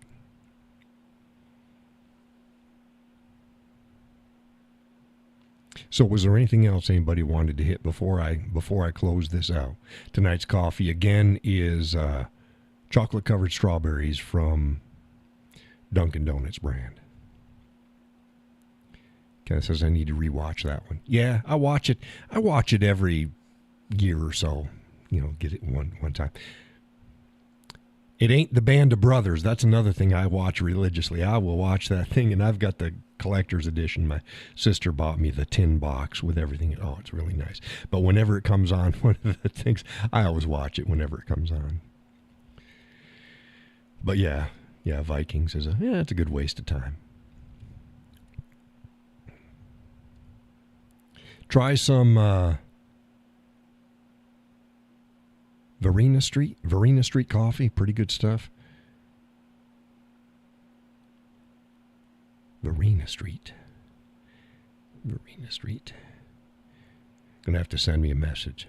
Say, John, Verena Street. Okay, because I'll forget. I'm honest about it. I got a lot of shit going on. Shoot me off a message. Is it flavored? Love flavored coffees. Non-flavored coffees are good too, but I like flavored coffees. Jacqueline says, thanks, John. It was great getting to know you and everybody a little bit better tonight. Hey, and the folks that that join in on a regular basis, everybody ends up knowing about the other folks. Roasted in Iowa, can get it in Sam's Club. Oh, okay. Not sure if available outside of Iowa, though. Well, if it's in Sam Clubs, it is. A lot of times you can find the stuff. You can find it Amazon. You'd be surprised what you can find on Amazon. You didn't think, oh, shit, I can get this on Amazon? Yeah. Yeah. Because a lot of these companies, they put it on there. Yes, multiple flavors. Mississippi Grog is my favorite. Yeah. Send me a message on Facebook. Go ahead and send me a message and say, hey, check out this brand. And I'll give it a gander. I drink more coffee than I drink whiskey. I got way more whiskey, though. I got a small collection. I'm down under 50 now. I've run out of a few bottles. I usually keep about 50, between 50 and 60 bottles. That's a modest collection. Non-whiskey drinkers go, oh my God, that's a lot. That's modest. No, there's guys. Yeah, there's guys with a lot more bottles than that. And when I say bottles, that means individual bottles. Individual bottles. I've got some that are duplicates, but I don't count them. I only count individuals.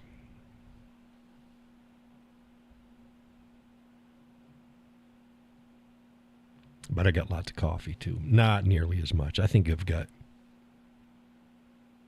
6 to 8 different coffees at any given time. Drink it twice a day.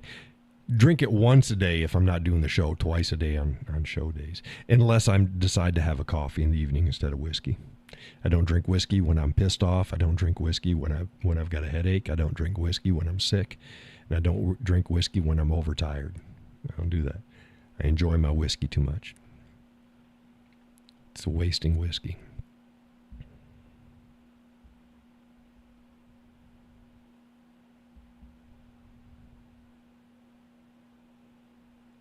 See, there you go.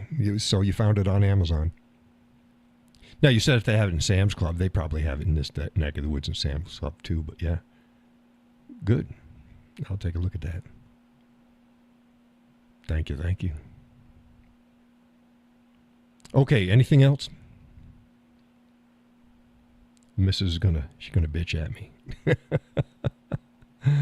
I'm a recovering alcoholic, so I don't drink. I'm not a teetotaler, though. Enjoy. No, I don't care. I get it.